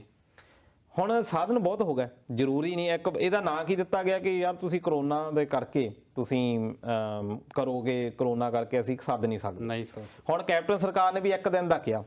ਬਾਕੀ ਗੱਲਾਂ ਤੇ ਇਹ ਆ ਕਿ ਕੈਪਟਨ ਸਰਕਾਰ ਜਦੋਂ ਕੈਬਨਿਟ ਦੇ ਨਾਲ ਮੀਟਿੰਗ ਕਰਦੇ ਆ ਉਦੋਂ ਤਾਂ ਜ਼ੂਮ ਕਰ ਲੈਂਦੇ ਆ, ਕੈਮਰਿਆਂ ਦੇ ਉੱਤੇ ਗੱਲ ਕਰ ਲੈਂਦੇ ਆ। ਪਰ ਜਦੋਂ ਲੋਕਾਂ ਦੀਆਂ ਸਮੱਸਿਆਵਾਂ ਦੀ ਗੱਲ ਕਰਨੀ ਆ ਉਦੋਂ ਸਿਰਫ ਇੱਕ ਦਿਨ ਦਾ ਇਜਲਾਸ। ਬਿਲਕੁਲ। ਕੀ ਲੋੜ ਹੈ? ਤੁਸੀਂ ਸਿੱਧਾ ਹੁਣ ਸਾਡੇ ਕੋਲ ਟੈਕਨੋਲੋਜੀ ਆ, ਤੁਸੀਂ ਜ਼ਰੂਰੀ ਥੋੜੀ ਉੱਥੇ ਅਸੈਂਬਲੀ ਦੇ ਵਿੱਚ ਜਾਣਾ। ਜੀ। ਤੁਸੀਂ ਸਾਰੇ ਮੈਂਬਰਸ ਨੂੰ ਕਹੋ ਇੰਨੇ ਪੈਸੇ ਤਾਂ ਸਾਰਿਆਂ ਕੋਲ ਹੈਗੇ, ਗਰੀਬ ਤਾਂ ਬੰਦਾ ਕੋਈ ਹੈ ਹੀ ਨਹੀਂ ਐਮਐਲਏ। ਜੀ ਜੀ। ਤੁਸੀਂ ਇੰਨੇ ਜ਼ਿਆਦਾ ਪੈਸੇ ਦਿੰਨੇ ਆ, ਜਿਹੜਾ ਤੁਸੀਂ ਤੇਲ ਦਾ ਭੱਤਾ ਦਿੰਨੇ ਆ ਉਹਨਾਂ ਨੂੰ ਤੁਸੀਂ ਵੈਬ ਦਾ ਕੈਮਰਾ ਦੇ ਦਿਓ। ਪਰ ਦਲਜੀਤ ਜੀ ਉਹ ਸਭ ਕੁਝ ਤਾਂ ਕਰਨਾ ਹੋਵੇ ਨਾ ਜੇ ਲੋਕਾਂ ਦੀਆਂ ਸਮੱਸਿਆਵਾਂ ਨੂੰ ਸੁਲਝਾਉਣਾ ਹੋਵੇ। ਅਸਲ ਵਿੱਚ ਇਹੀ ਆ ਮੋਦੀ ਸਰਕਾਰ ਅੱਗੇ ਵੀ ਜਦੋਂ ਕਰੋਨਾ ਨਹੀਂ ਸੀ ਹੁੰਦਾ ਉਦੋਂ ਇਜਲਾਸ ਹੁੰਦਾ ਸੀ ਤਾਂ ਉਦੋਂ ਵਿੱਚ ਸ਼ਨੀ ਐਤਵਾਰ ਲੈ ਕੇ 4-5 ਦਿਨ ਦਾ ਕੀਤਾ ਜਾਂਦਾ ਸੀ। ਇੱਕ ਦਿਨ ਸ਼ੋਕ ਮਤੇ ਕੀਤੇ ਜਾਂਦੇ ਸੀ, 2 ਦਿਨ ਬਹਿਸ ਕਰਕੇ ਉੱਠ ਜਾਂਦੇ ਸੀ, ਨਿਕਲਦਾ ਤੇ ਉਹਦੇ ਚੋਂ ਵੀ ਕੁਝ ਵੀ ਇੱਕ ਦੂਜੇ ਦੇ ਉੱਤੇ ਟਾਰਗੇਟ ਕੀਤਾ ਜਾਂਦਾ ਸੀ ਕਿ ਦਲਜੀਤ ਸਿੰਘ ਨੇ ਕੀ ਕੀਤਾ, ਦੇਵ ਸਿੱਧੂ ਨੇ ਕੀ ਕੀਤਾ। ਜਿਹੜੀ ਵਿਚਲਾ ਲੌਜੀਕ ਸੀ ਉਹਦੇ ਉੱਤੇ ਗੱਲ ਨਹੀਂ ਕੀਤੀ ਜਾਂਦੀ ਹੁੰਦੀ ਸੀ। ਹੁਣ ਅਸਲ ਵਿੱਚ 1977 ਦੇ ਵਿੱਚ ਵੀ ਇਦਾਂ ਹੀ ਹੋਇਆ ਸੀ। ਇੰਦਰਾ ਗਾਂਧੀ ਨੂੰ ਜਦੋਂ ਸਵਾਲ ਪੁੱਛੇ ਗਏ ਸੀ, ਸਵਾਲ ਦਾ ਜਵਾਬ ਨਾ ਦਿੱਤਾ ਜਾਵੇ, ਇਸੇ ਕਰਕੇ ਉਹ ਐਮਰਜੈਂਸੀ ਐਕਟ ਕਹਿ ਲਓ ਕਿ ਇਹ ਗੱਲਾਂ ਹੁੰਦੀਆਂ, ਲੋਕਾਂ ਨੂੰ ਪਤਾ ਹੁੰਦਾ, ਪਰ ਲੋਕੀ ਜਿਹੜੇ ਆ ਅੱਜ ਦੇ ਜ਼ਮਾਨੇ ਦੇ ਵਿੱਚ ਲੋਕਾਂ ਨੂੰ ਹੋਰ ਤਰੀਕੇ ਦੇ ਨਾਲ ਦੱਸਿਆ ਜਾ ਰਿਹਾ। ਹੁਣ ਮੋਦੀ ਸਰਕਾਰ ਵੀ ਇਹ ਚਾਹ ਸਕਦੀ ਹੈ ਕਿ ਸਾਰੇ ਮੈਂਬਰ ਪਾਰਲੀਮੈਂਟ ਜਿੰਨੇ ਹੈਗੇ ਉਹ ਆਪਣੇ ਹਲਕੇ ਦੀਆਂ ਸਮੱਸਿਆਵਾਂ ਲੈ ਕੇ ਆ ਸਕਦੇ ਆ, ਪਰ ਮੋਦੀ ਗਵਰਨਮੈਂਟ ਨੂੰ ਪਤਾ ਆ ਕਿ ਜੇ ਤਾਂ ਹੁਣ ਤੱਕ ਇਹਨਾਂ ਨੇ ਜਿੱਦਾਂ ਪਹਿਲਾਂ ਲੋਕਡਾਊਨ ਦੇ ਵਿੱਚ ਬਹੁਤ ਪਛੜ ਗਏ ਸੀ ਕਰੋਨਾ ਵਾਇਰਸ ਦੇ ਵਿੱਚ, ਜੇ ਤਾਂ ਹੁਣ ਤੱਕ ਕਰੋਨਾ ਬਿਲਕੁਲ ਠੀਕ ਹੋ ਜਾਂਦਾ, ਹੁਣ ਤੱਕ ਇਹਨਾਂ ਨੇ ਤਾਂ ਚੱਕ ਦੇਣਾ ਸੀ ਕੰਮ ਕਿ ਜਵਾਬ ਦੇਣੇ, ਸਭ ਕੁਝ ਇਹਨਾਂ ਦੇ ਕੋਲ ਪਿਆ ਹੋਣਾ ਸੀ। ਪਰ ਹੁਣ ਜਵਾਬ ਦੇਣ ਦੇ ਲਈ ਹੈ ਕੁਛ ਨਹੀਂ। ਪਿਛਲੇ ਸਾਲ ਦੇ ਅਗਸਤ ਮਹੀਨੇ ਤੋਂ 370 ਧਾਰਾ ਖਤਮ ਹੋਈ ਆ। ਲੋਕਾਂ ਦੇ ਵਿੱਚ ਬਹੁਤ ਜ਼ਿਆਦਾ ਰੋਸ ਆ ਜੰਮੂ ਕਸ਼ਮੀਰ ਦੇ ਵਿੱਚ। ਉੱਥੇ ਹੁਣ ਲੋਕਾਂ ਦੀਆਂ ਕੀ ਉੱਥੇ ਪ੍ਰੋਬਲਮਸ ਹੈਗੀਆਂ ਆ, ਉਹਨੇ ਵੀ ਆਉਣਾ ਆ ਉੱਥੇ ਆ ਕੇ ਜਿਹੜੇ ਨਜ਼ਰਬੰਦ ਕੀਤੇ ਹੋਏ ਸੀ ਉਹਨਾਂ ਨੂੰ ਵੀ ਛੱਡਣਾ ਪੈਣਾ ਸੀ। ਉਹਨੇ ਆ ਕੇ ਵੀ ਉਂਗਲ ਉਠਾਉਣੀ ਸੀ ਵੀ ਹਾਂ ਦੱਸੋ, 1 ਸਾਲ ਤੁਸੀਂ ਕਿਹਾ ਸੀ ਤੁਸੀਂ ਤਾਂ ਸਵਰਗ ਬਣਾ ਦੇਣਾ, ਜੰਮੂ ਕਸ਼ਮੀਰ 'ਚ ਕੀ ਹੋਇਆ? ਤੁਸੀਂ ਅਜੇ ਤੱਕ ਧਾਰਾ 144 ਲਾ ਕੇ ਬੈਠੇ ਆ ਉੱਥੇ, ਕੀ ਚੱਲ ਰਿਹਾ ਉੱਥੇ? ਫਿਰ ਕਰੋਨਾ ਵਾਇਰਸ ਦੇ ਉੱਤੇ ਕਿ ਇੰਨੇ ਲੋਕ ਮਰ ਗਏ, ਰੇਲ ਗੱਡੀਆਂ ਦੇ ਵਿੱਚ ਆ ਇੰਨੀਆਂ ਸਮੱਸਿਆਵਾਂ, ਮਜ਼ਦੂਰ ਤੁਰ ਕੇ ਉੱਥੇ ਤੱਕ ਗਏ ਆ। ਜਵਾਬ ਦਿਓ ਇਹਨਾਂ ਗੱਲਾਂ ਦਾ। ਜਦੋਂ ਜਵਾਬ ਦੇਣ ਦੇ ਲਈ ਸਰਕਾਰ ਦੇ ਕੋਲ ਗੱਲ ਹੈ ਨਹੀਂ। ਜੀ ਮੈਂ ਵੈਸੇ ਸਹਿਮਤ ਨਹੀਂ ਇਹ ਗੱਲ ਕਿ ਜਵਾਬ ਨਹੀਂ ਦੇ, ਜਵਾਬ ਦੇਣ ਲਈ ਤਾਂ ਮਨ ਕੀ ਬਾਤ ਕਰਦੇ ਆ। ਤੇ ਮਨ ਕੀ ਬਾਤ ਇਹ ਆ ਨਾ ਵੀ ਉਹਦੇ ਵਿੱਚ ਤੁਹਾਡੇ ਵਾਂਗੂ ਕਿਸੇ ਨੇ ਟੋਕਣਾ ਕੀ ਬਾਤ ਕਰਦੇ, ਦੂਜੇ ਨਹੀਂ ਸੁਣਦੇ ਹੀ ਨਹੀਂ। ਜਾਂ ਸਾਡੇ ਜਿੱਦਾਂ ਹੁਣ ਟਿੱਪਣੀ ਇਹਦੇ ਵਿੱਚ ਆ ਜਾਂਦੀ ਆ, ਮਨ ਕੀ ਬਾਤ ਉਹ ਸੁਣਾਉਂਦੇ ਆ ਨਾ ਜਿਹੜਾ ਅਗਲਾ ਬੰਦਾ ਆ। ਜਦੋਂ ਉੱਥੇ ਇਕੱਠੇ ਹੋਣਾ ਆ ਫਿਰ ਅਗਲੇ ਨੇ ਵੀ ਆਪਣੀ ਮਨ ਕੀ ਬਾਤ ਸੁਣਾਉਣੀ ਆ ਤੇ ਉਹਨੇ ਆਪਣਾ ਗੁੱਬ ਗਲੋਬ ਜੋ ਵੀ ਅੰਦਰ ਹੈਗਾ ਉਹ ਵੀ ਕੱਢਣਾ ਆ। ਤੇ ਇਸ ਕਰਕੇ ਪਰ ਇਹ ਜ਼ਰੂਰੀ ਆ ਲੋਕਤੰਤਰ ਦੇ ਲਈ ਖਤਰਾ ਕਿ ਜੇ ਅਸੀਂ ਡੈਮੋਕ੍ਰੇਸੀ ਦੀ ਗੱਲ ਕਰਦੇ ਹਾਂ, ਅਸੀਂ ਲੋਕਾਂ ਦੀ ਗੱਲ ਕਰਦੇ ਹਾਂ, ਜੇ ਅਸੀਂ ਲੋਕਾਂ ਦੀ ਗੱਲ ਨਹੀਂ ਕਰਾਂਗੇ ਫਿਰ ਸਾਡਾ ਕੋਈ ਫਾਇਦਾ ਨਹੀਂ। ਫਿਰ ਤਾਂ ਤੁਸੀਂ ਕਹਿ ਲਓ ਕਿ ਇਹਨੂੰ ਇੱਕ ਤਾਨਾਸ਼ਾਹੀ ਕਹਿ ਸਕਦੇ ਹਾਂ ਕਿ ਲੋਕਾਂ ਦਾ ਤੁਸੀਂ ਇੱਕ ਤਰ੍ਹਾਂ ਜੀਵਨ ਤਾਂ ਪਹਿਲਾਂ ਹੀ ਉਭਰਿਆ, ਪਰ ਲੋਕਾਂ ਦੀਆਂ ਸਮੱਸਿਆਵਾਂ ਜੇ ਤੁਸੀਂ ਸੁਣੋਗੇ ਨਹੀਂ। ਖਾਸ ਤੌਰ ਤੇ ਬਿਹਾਰ ਦੇ ਵਿੱਚ ਇਸ ਵੇਲੇ ਇੰਨੇ ਜ਼ਿਆਦਾ ਲੋਕ ਮਰ ਰਹੇ ਆ, ਜੈਪੁਰ ਦੇ ਵਿੱਚ ਕੀ ਹੋ ਰਿਹਾ, ਇੰਨੇ ਜ਼ਿਆਦਾ ਹੜ੍ਹਾਂ ਦੇ ਨਾਲ ਪੀੜਤ ਆ ਲੋਕ, ਉਹਨਾਂ ਬਾਰੇ ਮੀਡੀਆ ਨਾਲ ਗੱਲ ਚੱਕ ਰਿਹਾ। ਉਹਨਾਂ ਨੂੰ ਫਿਕਰ ਇਹ ਹੋਰ ਗੱਲਾਂ ਦਾ ਹੈਗਾ, ਸਾਡੀਆਂ ਲੋਕਲ ਉਹਨਾਂ ਨੂੰ ਚੀਨ ਦਾ ਫਿਕਰ ਆ ਕਿ ਚੀਨ ਦੇ ਨਾਲ ਸਾਡਾ ਕਿੱਦਾਂ ਦਾ ਬਾਰਡਰ ਵਿਵਾਦ ਚੱਲ ਰਿਹਾ, ਸਾਡਾ ਪਾਕਿਸਤਾਨ ਦੇ ਨਾਲ ਰਿਲੇਸ਼ਨ ਕਿੱਦਾਂ ਦੇ ਆ, ਕਿ ਸਾਊਦੀ ਅਰਬ ਦੀ ਅੱਜ ਕੱਲ੍ਹ ਪਾਕਿਸਤਾਨ ਦੇ ਨਾਲ ਵਿਗੜ ਗਏ, ਉਹਦੇ ਉੱਤੇ ਤਾਂ ਗੱਲ ਕਰ ਲਾਂਗੇ। ਪਰ ਜਿਹੜੀਆਂ ਸਾਡੇ ਅੰਦਰ ਪ੍ਰੋਬਲਮਸ ਹੈਗੀਆਂ, ਅੱਜ ਬਿਹਾਰ ਦੇ ਵਿੱਚ ਲੋਕ ਜਿਹਦੇ ਤਰਾਹ ਕਰ ਰਹੇ ਆ, ਛੱਤਾਂ ਦੇ ਉੱਤੇ ਜੀਣ ਦੇ ਲਈ ਮੌਜੂਦ ਆ। ਇੱਕ ਦੋਸਤ ਨੇ ਪੋਸਟ ਭੇਜੀ ਸੀ, ਉਹਨਾਂ ਨੇ ਬਹੁਤ ਵਧੀਆ, ਉਹਨਾਂ ਦਾ ਧੰਨਵਾਦ। ਉਹਨਾਂ ਨੇ ਕਿਹਾ ਸੀ ਕਿ ਜਦੋਂ ਤਾਂ ਲੋਕਾਂ ਦੀਆਂ ਵੋਟਾਂ ਲੈਣੀਆਂ ਹੁੰਦੀਆਂ ਉਦੋਂ ਤਾਂ ਪੋਲੀਟੀਕਲ ਪਾਰਟੀਆਂ ਬੱਸਾਂ ਵੀ ਭੇਜਦੀਆਂ, ਉਹਨਾਂ ਦਾ ਖਾਣ ਪੀਣ ਦਾ ਅਰੇਂਜ ਵੀ ਕਰਦੀਆਂ। ਅੱਜ ਉਹ ਫਸੇ ਹੋਏ ਨੇ ਲੋਕ ਆਪਣੀਆਂ ਛੱਤਾਂ ਦੇ ਉੱਤੇ ਜਾਂ ਘਰਾਂ ਤੋਂ ਬਾਹਰ ਹੋ ਚੁੱਕੇ ਆ, ਉਹਨਾਂ ਨੂੰ ਸੁਰੱਖਿਅਤ ਥਾਂ ਦੇ ਉੱਤੇ ਲਿਜਾਣ ਦੇ ਲਈ ਪ੍ਰਬੰਧ ਸਰਕਾਰਾਂ ਦਾ ਕੋਈ ਨਹੀਂ। ਇਸ ਕਰਕੇ ਥੋੜਾ ਜਿਹਾ ਸਹਿਮਤੀ ਜ਼ਰੂਰ ਆ ਉਹਨਾਂ ਲੋਕਾਂ ਦੇ ਨਾਲ। ਪਰ ਦਲਜੀਤ ਜੀ ਆਪਾਂ ਅੱਗੇ ਵੀ ਗੱਲ ਕੀਤੀ ਕਿ ਉਹ ਕੰਮ ਉਹਨਾਂ ਲਈ ਕਰਦੇ ਆ ਜਿਹੜੇ ਯਾਦ ਰੱਖਦੇ ਆ। ਜਿੱਦਾਂ ਆਪਾਂ ਗੱਲ ਕੀਤੀ ਕਿ ਸਾਡੇ ਲੋਕ ਜਿਹੜੇ ਆ ਭੁੱਲਦੇ ਬਹੁਤ ਛੇਤੀ ਆ, ਜਿੰਨਾ 4-5 ਸਾਲਾਂ ਬਾਅਦ ਜਿਹੜੀਆਂ ਇਹ ਸਾਡੇ ਲੀਡਰ ਆ ਸਾਡੇ ਬਰੂਹਾਂ ਤੇ ਆਉਂਦੇ ਆ, ਉਹ ਲੱਛੇਦਾਰ ਵਾਅਦੇ ਕਰਦੇ ਆ, ਜੋ ਸਮਾਰਟਫੋਨ ਵੰਡਣ ਦੀਆਂ ਗੱਲਾਂ ਕਰਦੇ ਆ, ਘਰ ਨੌਕਰੀ ਦੇਣ ਦੀਆਂ ਗੱਲਾਂ ਕਰਦੇ ਆ, ਤਾਂ ਅਸੀਂ ਸਭ ਕੁਝ ਫਿਰ ਭੁੱਲ ਜਾਂਦੇ ਕਿ ਪਿਛਲੇ 5 ਸਾਲਾਂ 'ਚ ਇਸ ਸਰਕਾਰ ਨੇ ਕੀਤਾ ਕੀ ਆ। ਜੀ ਬਿਲਕੁਲ ਜੀ। ਦਲਜੀਤ ਜੀ ਤੁਸੀਂ ਜਿਹੜੇ ਸੁਤੰਤਰਤਾ ਲੋਕਤੰਤਰ ਦੀ ਗੱਲ ਕੀਤੀ ਤੇ ਉਹਦੇ ਵੱਲ ਜਾਣ ਤੋਂ ਪਹਿਲਾਂ ਮੈਂ ਟਿੱਪਣੀਆਂ ਦੀ ਗੱਲ ਜ਼ਰੂਰ ਕਰਨੀ ਚਾਹੂੰਗਾ। ਆਪਾਂ ਕਰੋਨਾ ਵਾਇਰਸ ਦੀ ਗੱਲ ਕੀਤੀ ਸੀ ਆਸਟ੍ਰੇਲੀਆ ਦੀ, ਤਾਂ ਜੱਗਾ ਸਿੱਧੂ ਹੁਣਾਂ ਦੀ ਟਿੱਪਣੀ ਆਈ ਹੈ। ਉਹਨਾਂ ਨੇ ਕਿਹਾ ਕਿ ਜਿਹੜਾ ਸਿਡਨੀ CBD ਆ ਉਹਨੂੰ ਵੀ ਹੌਟ ਸਪੌਟ ਡਿਕਲੇਅਰ ਕਰ ਦਿੱਤਾ ਗਿਆ, ਕਿਉਂਕਿ ਜਿਹੜੇ ਹਾਲਾਤ ਹੈ ਉਹ ਕਾਫੀ ਜ਼ਿਆਦਾ ਨਿਊ ਸਾਊਥ ਵੇਲਸ ਦੇ ਵਿੱਚ ਵੀ ਵਿਗੜ ਰਹੇ ਨੇ। ਤੇ ਨਾਲ ਦੀ ਨਾਲ ਚੇਤ ਸਿੰਘ ਹੁਣਾਂ ਦੀ ਵੀ ਆਈ ਹੈ ਟਿੱਪਣੀ, ਉਹ ਜਿਹੜਾ ਪ੍ਰੋਗਰਾਮ ਨੂੰ ਪਸੰਦ ਕਰ ਰਹੇ। ਸੋ ਤੁਹਾਡਾ ਵੀ ਬਹੁਤ ਬਹੁਤ ਧੰਨਵਾਦ ਦੋਸਤੋ ਜਿਨ੍ਹਾਂ ਵੀ ਟਿੱਪਣੀਆਂ ਕੀਤੀਆਂ। ਆਪਾਂ ਗੱਲ ਕਰ ਰਹੇ ਸੀ ਦਲਜੀਤ ਜੀ ਲੋਕਤੰਤਰ ਦੀ ਆਜ਼ਾਦੀ ਦੀ, ਤਾਂ ਆਪਾਂ ਪਿਛਲੇ 4-5 ਸਾਲਾਂ ਤੋਂ ਇੱਕ ਵਰਡ ਜ਼ਰੂਰ ਸੁਣਿਆ ਹੋਣਾ ਆ, ਉਹ ਬਹੁਤ ਜ਼ਿਆਦਾ ਉਭਾਰਿਆ ਗਿਆ ਇੱਕ ਸ਼ਬਦ, ਉਹ ਆ ਗੋਦੀ ਮੀਡੀਆ। ਤਾਂ ਜਦੋਂ ਵੀ ਇਹ ਜਿਹੜਾ ਸ਼ਬਦ ਆ, ਇਹ ਜਿਹੜੇ ਮੀਡੀਆ ਦੀ ਸੁਤੰਤਰਤਾ ਆ, ਮੀਡੀਆ ਦੀ ਇਮੇਜ ਨੂੰ ਬਹੁਤ ਵੱਡੀ ਢਾਲ ਆਉਂਦਾ, ਕਿਉਂਕਿ ਇਹਦਾ ਨਾਂ ਲੈ ਕੇ ਇਹ ਕਿਹਾ ਜਾਂਦਾ ਕਿ ਜਿਹੜਾ ਸਾਡਾ ਮੀਡੀਆ ਆ ਭਾਰਤ ਦਾ, ਉਹ ਪੋਲੀਟੀਕਲ ਪਾਰਟੀਆਂ ਦੇ ਦਬਾਅ ਜਾਂ ਜੇ ਸਿੱਧੀ ਗੱਲ ਕਰੀਏ ਤਾਂ ਬੀਜੇਪੀ ਦੇ ਦਬਾਅ 'ਚ ਗੱਲ ਕਰਦਾ ਆ। ਤੇ ਜਦੋਂ ਵੀ ਇਹ ਗੱਲ ਚੱਲਦੀ ਤਾਂ ਨਾਲ ਇਹ ਕਿਹਾ ਜਾਂਦਾ ਕਿ ਸੋਸ਼ਲ ਮੀਡੀਆ ਅੱਜਕੱਲ੍ਹ ਬਹੁਤ ਪਾਵਰਫੁਲ ਹੋ ਚੁੱਕਾ, ਤੇ ਜਿਹੜਾ ਸੋਸ਼ਲ ਮੀਡੀਆ ਉਹ ਬਿਲਕੁਲ ਸੁਤੰਤਰ ਆ। ਪਰ ਹੁਣ ਸੋਸ਼ਲ ਮੀਡੀਆ ਫੇਸਬੁੱਕ ਦੇ ਉੱਤੇ ਵੀ ਜਿਹੜੇ ਆ ਸਵਾਲ ਚੁੱਕੇ ਗਏ ਆ, ਉਹਨੂੰ ਵੀ ਸਵਾਲਾਂ ਦੇ ਘੇਰੇ 'ਚ ਲਿਆਂਦਾ ਗਿਆ, ਕਿਉਂਕਿ ਇੱਕ ਰਿਪੋਰਟ ਛਪੀ ਜਿਹਦੇ ਵਿੱਚ ਫੇਸਬੁੱਕ ਇਹ ਇਲਜ਼ਾਮ ਲਾਏ ਕਿ ਫੇਸਬੁੱਕ ਵੀ ਕਿਤੇ ਨਾ ਕਿਤੇ ਪੋਲੀਟੀਕਲ ਏਜੰਡੇ ਦੇ ਥੱਲੇ, ਉਹਦੇ ਪੋਲਿਟਿਕਸ ਦੇ ਦਬਾਅ 'ਚ ਕੰਮ ਕਰ ਰਿਹਾ। ਇਹਨੂੰ ਕਿਦਾਂ ਦੇਖਦੇ ਹੋ ਤੁਸੀਂ? ਇਹ ਜੇ ਤਾਂ ਰਿਪੋਰਟ ਕੋਈ ਸਧਾਰਨ ਜਾਂ ਆਪਣੇ ਉੱਥੇ ਦੇਸ਼ ਦੇ ਵਿੱਚ ਹੀ ਹੁੰਦੀ ਫਿਰ ਤਾਂ ਇਹ ਲੈਵਲ ਲੱਗ ਜਾਣਾ ਸੀ ਕਿ ਵਿਰੋਧੀ ਧਿਰ ਦਾ ਬੰਦਾ ਆ ਜੀ, ਉਹਦੇ ਉੱਤੇ ਲੈਵਲ ਲੱਗ ਜਾਣਾ ਸੀ ਵੀ ਇਹ ਤਾਂ ਉਹਨੇ ਆਪਣੀ ਵਿਰੋਧਤਾ ਕਰਨ ਦੇ ਲਈ ਇਹ ਗੱਲ ਕੀਤੀ ਆ ਜੀ। ਪਰ ਇਹ ਰਿਪੋਰਟ ਜਿਹੜੀ ਆ ਅਮਰੀਕਾ ਤੋਂ ਆਈ ਆ, ਵਾਲ ਸਟਰੀਟ ਨਾਂ ਦੀ ਨਿਊਜ਼ਪੇਪਰ ਦੇ ਵਿੱਚ ਇਹ ਛਪੀ ਆ। ਉਹਦੇ ਵਿੱਚ ਉਹਨਾਂ ਨੇ ਕਿਹਾ ਕਿ ਫੇਸਬੁੱਕ ਅਸਲ ਦੇ ਵਿੱਚ ਬੀਜੇਪੀ ਦੀ ਹੈਲਪ ਕਰਦਾ। ਹੁਣ ਉਸ ਤੋਂ ਬਾਅਦ ਇਹ ਗੱਲ ਬਹੁਤ ਹੋ ਗਈ ਆ। ਪਰ ਪਿਛਲੇ ਸਾਲ ਇੱਕ ਹੋਰ ਕਿਤਾਬ ਛਪੀ ਸੀ, ਹੈਲਪ ਕਰਦਾ ਤੇ ਕਈ ਥਾਵਾਂ ਤੇ ਇਹ ਵੀ ਕਿਹਾ ਗਿਆ ਕਿ ਡਰਦਾ, ਬਿਲਕੁਲ ਬੀਜੇਪੀ ਤੋਂ ਡਰਦਾ। ਬਿਲਕੁਲ ਉਹ ਠਾਕਰਵਾਦ ਦੀ ਇੱਕ ਕਿਤਾਬ ਸੀ, ਬੜੇ ਵੱਡੇ ਪੱਤਰਕਾਰ ਹੈਗੇ ਆ ਇੰਡੀਆ ਦੇ ਜੀ, ਉਹਨਾਂ ਨੇ, ਲੇਖਕ ਵੀ ਹੈਗੇ ਆ, ਉਹਨਾਂ ਨੇ ਇਹਦੇ ਉੱਤੇ ਸ਼ੱਕ ਜ਼ਾਹਰ ਕੀਤਾ ਸੀ ਕਿ ਜਿਹੜੀਆਂ 2014 ਦੇ ਵਿੱਚ ਜਦੋਂ ਇਹ ਪਹਿਲੀ ਵਾਰ ਮੋਦੀ ਸਰਕਾਰ ਬਣੀ ਆ ਜੀ, ਉਸ ਵੇਲੇ ਤੇ ਫਿਰ ਬਾਅਦ ਦੇ ਵਿੱਚ ਆ ਜਿਹੜੀ 2019 ਦੀ ਸਰਕਾਰ ਬਣੀ ਆ, ਇਹਦੇ ਉੱਤੇ ਉਹਨਾਂ ਨੇ ਮੁਲਾਂਕਣ ਕੀਤਾ ਕਿ ਇਹ ਜਿਹੜਾ ਸੋਸ਼ਲ ਮੀਡੀਆ ਆ ਇਹਦੇ ਉੱਤੇ ਕਿਹੋ ਜਿਹੀ ਭੂਮਿਕਾ ਫੇਸਬੁੱਕ ਦੀ ਰਹੀ ਆ ਜੀ। ਫਿਰ ਉਹਨਾਂ ਨੇ ਜੋ ਰਿਜ਼ਲਟ ਕੱਢ ਕੇ ਦੇਖੇ ਉਹ ਕਿਤਾਬ ਦੇ ਉੱਤੇ, ਮੈਂ ਥੋੜੀ ਜਿਹੀ ਸਾਰਾਂਸ਼ ਉਹਨਾਂ ਦਾ ਪੜ੍ਹਿਆ ਸੀ ਜੀ, ਉਹਦੇ ਵਿੱਚ ਉਹ 2013 ਦੀ ਗੱਲ ਕਰ ਰਹੇ ਆ ਕਿ ਮੁੱਖ ਮੰਤਰੀ ਜਦੋਂ ਹੁੰਦਾ ਸੀ ਇਹ ਗੁਜਰਾਤ ਦਾ, ਉਦੋਂ ਤੇ ਇਹਨਾਂ ਦੀ ਆਪਸ ਵਿੱਚ ਗੰਢ ਤੁੰਪ ਜਿਹੜੀ ਆ ਚੱਲ ਰਹੀ ਸੀ ਫੇਸਬੁੱਕ ਦੇ ਨਾਲ। ਉਸ ਤੋਂ ਬਾਅਦ ਇਹ ਹੇਟ ਕ੍ਰਾਈਮਸ ਦੇ ਕਿੰਨੇ ਜ਼ਿਆਦਾ ਸੀਨ ਹੋਏ ਜੀ, ਕਿੰਨੇ ਜ਼ਿਆਦਾ ਹੇਟ ਕ੍ਰਾਈਮਸ ਜਿਹੜੇ ਆ ਉਹਦੇ ਬਾਰੇ ਬੋਲ ਦਿੱਤਾ ਗਿਆ ਜੀ ਜੀ ਜੀ। ਪਰ ਉਸ ਤੋਂ ਬਾਅਦ ਇਹਨਾਂ ਨੇ ਉਹ ਰਿਮੂਵ ਨਹੀਂ ਕੀਤੇ ਜੀ। ਇੱਕ ਪਾਸੇ ਕੈਪਟਨ ਟਰੰਪ ਨੇ ਵੀ ਬਿਆਨ ਦਿੱਤਾ ਸੀ ਜੀ, ਉਸ ਤੋਂ ਬਾਅਦ ਇਹਨਾਂ ਉੱਤੇ ਪ੍ਰੈਸ਼ਰ ਪਿਆ, ਫਿਰ ਉਸ ਤੋਂ ਬਾਅਦ ਇਹਨਾਂ ਨੇ ਰਿਮੂਵ ਵੀ ਕੀਤਾ। ਪਿਛਲੇ ਦਿਨਾਂ ਦੇ ਵਿੱਚ ਇਹਨਾਂ ਨੇ ਨਹੀਂ ਰਿਮੂਵ ਕੀਤਾ, ਉਸ ਤੋਂ ਬਾਅਦ ਫਿਰ ਵਿਵਾਦ ਪੈਦਾ ਹੋਣਾ ਸ਼ੁਰੂ ਕਰ ਦਿੱਤਾ ਜੀ। ਮੈਂ ਪਹਿਲਾਂ ਵੀ ਕਿਹਾ ਕਿ ਡੈਮੋਕ੍ਰੇਸੀ ਦੇ ਲਈ ਇਹ ਚੀਜ਼ਾਂ ਖਤਰਾ ਆ। ਬਿਲਕੁਲ। ਪਹਿਲਾਂ ਅਸੀਂ ਇਸੇ ਮੰਚ ਤੋਂ ਕਹਿੰਦੇ ਰਹੇ ਕਿ ਸੋਸ਼ਲ ਮੀਡੀਆ ਘੱਟੋ ਘੱਟ ਇਹ ਹੈਗਾ ਕਿ ਅਸੀਂ ਆਪਣੀ ਗੱਲ ਦਿਲ ਦੀ ਕੱਢ ਸਕਦੇ ਹਾਂ ਜੀ। ਪਰ ਹੁਣ ਜਿਹੜੀ ਪੋਲੀਟੀਕਲ ਪਾਰਟੀਆਂ ਆ ਉਹਨਾਂ ਨੇ ਇੰਨਾ ਜ਼ਿਆਦਾ ਪੈਸਾ ਖਰਚ ਕਰ ਦਿੱਤਾ, ਇੰਨੇ ਬੰਦੇ ਆਪਣੇ ਉਹਨਾਂ ਨੇ ਲਾ ਦਿੱਤੇ ਆ, ਈਵਨ ਕਿ ਇੱਥੇ ਆਸਟ੍ਰੇਲੀਆ ਦੇ ਵਿੱਚ ਬਿਲਕੁਲ ਇੱਥੇ ਵੀ ਉਹਨਾਂ ਨੇ ਸਾਰੇ ਪਾਰਟੀਆਂ ਨੇ, ਇਕੱਲੇ ਬੀਜੇਪੀ ਨਹੀਂ, ਕਾਂਗਰਸ ਵੀ ਇਦਾਂ ਕਰਦੀ ਰਹੀ ਹੈ। ਸਾਰੀਆਂ ਪਾਰਟੀਆਂ ਨੇ ਬਹੁਤ ਜਿਹੜਾ ਵੱਡਾ ਬਜਟ ਆ ਉਹ ਸਾਰੀਆਂ ਪਾਰਟੀਆਂ ਮੇਰੇ ਖਿਆਲ ਆਈਟੀ ਇਹਨਾਂ ਕੰਮਾਂ ਲਈ ਜਿਹੜੇ ਸੋਸ਼ਲ ਮੀਡੀਆ ਤੇ ਆਪਣਾ ਦਬਾਅ ਜਕੜ ਬਣਾਉਣ ਲਈ ਬਹੁਤ ਸਾਰਾ ਪੈਸਾ ਖਰਚ ਕੀਤਾ ਜਾ ਰਿਹਾ ਸੋਸ਼ਲ ਮੀਡੀਆ ਦਾ। ਬਿਲਕੁਲ। ਤੇ ਇਹ ਇਸੇ ਕਰਕੇ ਹੁੰਦਾ ਆ ਕਿ ਜਿਹੜੇ ਐਡੇ ਵੱਡੇ ਜਿਹੜੇ ਆਈਟੀ ਦੇ ਹੈਗੇ ਆ, ਨੌਲੇਜ ਰੱਖਣ ਵਾਲੇ ਲੋਕ ਆ, ਉਹਨਾਂ ਨੂੰ ਕਿਉਂ ਹਾਇਰ ਕੀਤਾ ਜਾਂਦਾ? ਉਹ ਇਸੇ ਕਰਕੇ ਕੀਤਾ ਜਾਂਦਾ ਕਿ ਲੋਕਾਂ ਨੂੰ ਕਿੱਦਾਂ ਟੈਕਲ ਕਰਨਾ, ਤੁਸੀਂ ਮੀਡੀਆ ਨੂੰ ਕਿੱਦਾਂ ਰੋਕਣਾ ਹੈ। ਜਦੋਂ ਕੋਈ ਗੱਲ ਕਰਨ ਲੱਗਦਾ ਆ, ਬੰਦੇ ਉਹਦੇ ਵਿੱਚ ਰੱਖੇ ਜਾਂਦੇ ਆ, ਉਹਦੇ ਵਿੱਚ ਤਰ੍ਹਾਂ ਦੇ ਲੋਕੀ ਜਿਹੜੇ ਉਹਨਾਂ ਪਾਰਟੀ ਦੇ ਨਾਲ ਜੁੜੇ ਵੀ ਜਾਂਦੇ, ਉਹਨਾਂ ਨੂੰ ਲਾਲਚ ਦਿੱਤੇ ਜਾਂਦੇ ਆ ਕਿ ਤੁਸੀਂ ਕਾਊਂਟਰ ਕਰਨਾ ਇਸ ਗੱਲ ਨੂੰ। ਅੱਜ ਤੁਸੀਂ ਇੰਡੀਆ ਵਿੱਚ ਕੋਈ ਵੀ ਗੱਲ ਕਰਕੇ ਦੇਖ ਲਓ, ਤੁਹਾਡੇ ਮਗਰ ਪੈ ਜਾਂਦੇ ਆ, ਤੁਹਾਨੂੰ ਬੈਨ ਕਰਨ ਦੀ ਧਮਕੀ ਤੱਕ ਦੇ ਦਿੱਤੀ ਜਾਂਦੀ ਹੈ। ਮਗਰ ਨਹੀਂ, ਮੇਰੇ ਖਿਆਲ ਸਿੱਧਾ ਗਾਲੀ ਗਲੋਚ ਤੇ ਆ ਜਾਂਦੇ। ਜਿਹੜੀ ਲੈਂਗੁਏਜ ਹੈ ਉਹ ਬਹੁਤ ਜ਼ਿਆਦਾ ਅਸਭਿਅਕ ਹੁੰਦੀ ਹੈ। ਉਹ ਅਸਭਿਅਕ ਹੁੰਦੀ ਆ। ਉਹ ਅਸਲ ਦੇ ਵਿੱਚ ਇਹੀ ਹੁੰਦਾ ਕਿ ਤੁਸੀਂ ਵੀ ਉਸ ਪਾਲੇ ਦੇ ਵਿੱਚ ਝੁਕ ਜਾਓ ਜੀ। ਜਿਹੜੀ ਤੁਸੀਂ ਗੱਲ ਕਰਦੇ ਆ, ਜੋ ਤੁਹਾਨੂੰ ਕਿਹਾ ਜਾਂਦਾ, ਬਿਲਕੁਲ ਇਹਦੇ ਵਿੱਚ ਇਹ ਅਹਿਮ ਭੂਮਿਕਾ ਹੋਗੀ। ਹੁਣ ਇਹ ਕਿਹਾ ਜਾਂਦਾ ਕਿ 135 ਕਰੋੜ ਤੋਂ ਜ਼ਿਆਦਾ ਆਪਣੀ ਜਨਸੰਖਿਆ ਇੰਡੀਆ ਦੀ ਜੀ ਇੰਡੀਆ ਦੇ ਵਿੱਚ ਜੀ, ਉਹਦੇ ਵਿੱਚੋਂ 90 ਕਰੋੜ ਦੇ ਕੋਲ VOTING ਦਾ ਅਧਿਕਾਰ ਆ। 90 ਕਰੋੜ ਬੰਦਾ ਜਿਹੜਾ ਵੋਟ ਕਰ ਸਕਦਾ ਜੀ।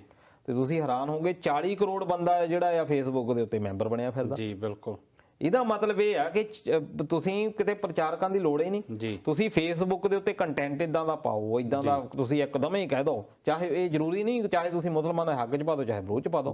ਤੇ ਮਗਰ ਸਾਰੇ, ਕਿਉਂਕਿ ਸੋਸ਼ਲ ਮੀਡੀਆ ਦੇ ਉੱਤੇ ਜਿਹੜੀ ਮੁਸ਼ਕਲ ਪੇਸ਼ ਆਉਂਦੀ ਆ ਉਹ ਇਹ ਹੈ ਕਿ ਜਿਹੜੀ ਕੋਈ ਵੀ ਵੀਡੀਓ ਉਹਦੀ ਜਾਂ ਖਬਰ ਕਹਿ ਲਈਏ, ਉਹਦੀ ਵੈਲਿਡਿਟੀ ਚੈੱਕ ਨਹੀਂ ਕੀਤੀ ਜਾਂਦੀ, ਉਹਦਾ ਸੋਰਸ ਚੈੱਕ ਨਹੀਂ ਕੀਤਾ ਜਾਂਦਾ ਕਿ ਇਹ ਖਬਰ ਕਿੱਥੋਂ ਤੱਕ ਸੱਚਾਈ ਨਾਲ ਰਾਬਤਾ ਰੱਖਦੀ ਆ। ਜੇਕਰ ਕੋਈ ਤੁਸੀਂ ਝੂਠੀ ਖਬਰ ਵੀ ਮੇਰੇ ਖਿਆਲ ਉਹ ਫੈਲਾਉਣਾ ਚਾਹੋ ਤਾਂ ਤੁਸੀਂ ਆਪਣੇ ਸੋਰਸਿਸ ਨਾਲ ਫੈਲਾ ਸਕਦੇ ਹੋ ਬੜੀ ਆਸਾਨੀ ਨਾਲ। ਤੇ ਉਹਦੇ ਵਿੱਚ ਇਹ ਹੁੰਦਾ ਕਿ ਮੰਨ ਲਓ ਕਿ 10 ਬੰਦੇ ਇਕੱਠੇ ਹੋਏ ਆ ਜੀ, ਉਹਨਾਂ ਚੋਂ 9 ਬੰਦੇ ਕਹਿ ਰਹੇ ਆ ਵੀ ਆਹ ਗੱਲ ਹੋਈ ਆ ਜੀ, ਚਾਹੇ ਉਹ ਝੂਠ ਹੋਵੇ। ਬਿਲਕੁਲ। ਉਹ ਇੱਕ ਜਿਹੜਾ ਬੋਲ ਰਿਹਾ ਆ ਉਹਦੀ ਲੋਕਾਂ ਨੇ ਯਕੀਨ ਹੀ ਨਹੀਂ ਮੰਨਣਾ ਜੀ ਵੀ ਆ ਜਿਹੜੇ 9 ਬੰਦੇ ਆ ਇਹਦੇ ਕੋਈ ਇੰਨੇ। ਹੁਣ ਵਿਊ ਦਾ ਮਤਲਬ ਕੀ ਹੈ? ਬਿਲਕੁਲ।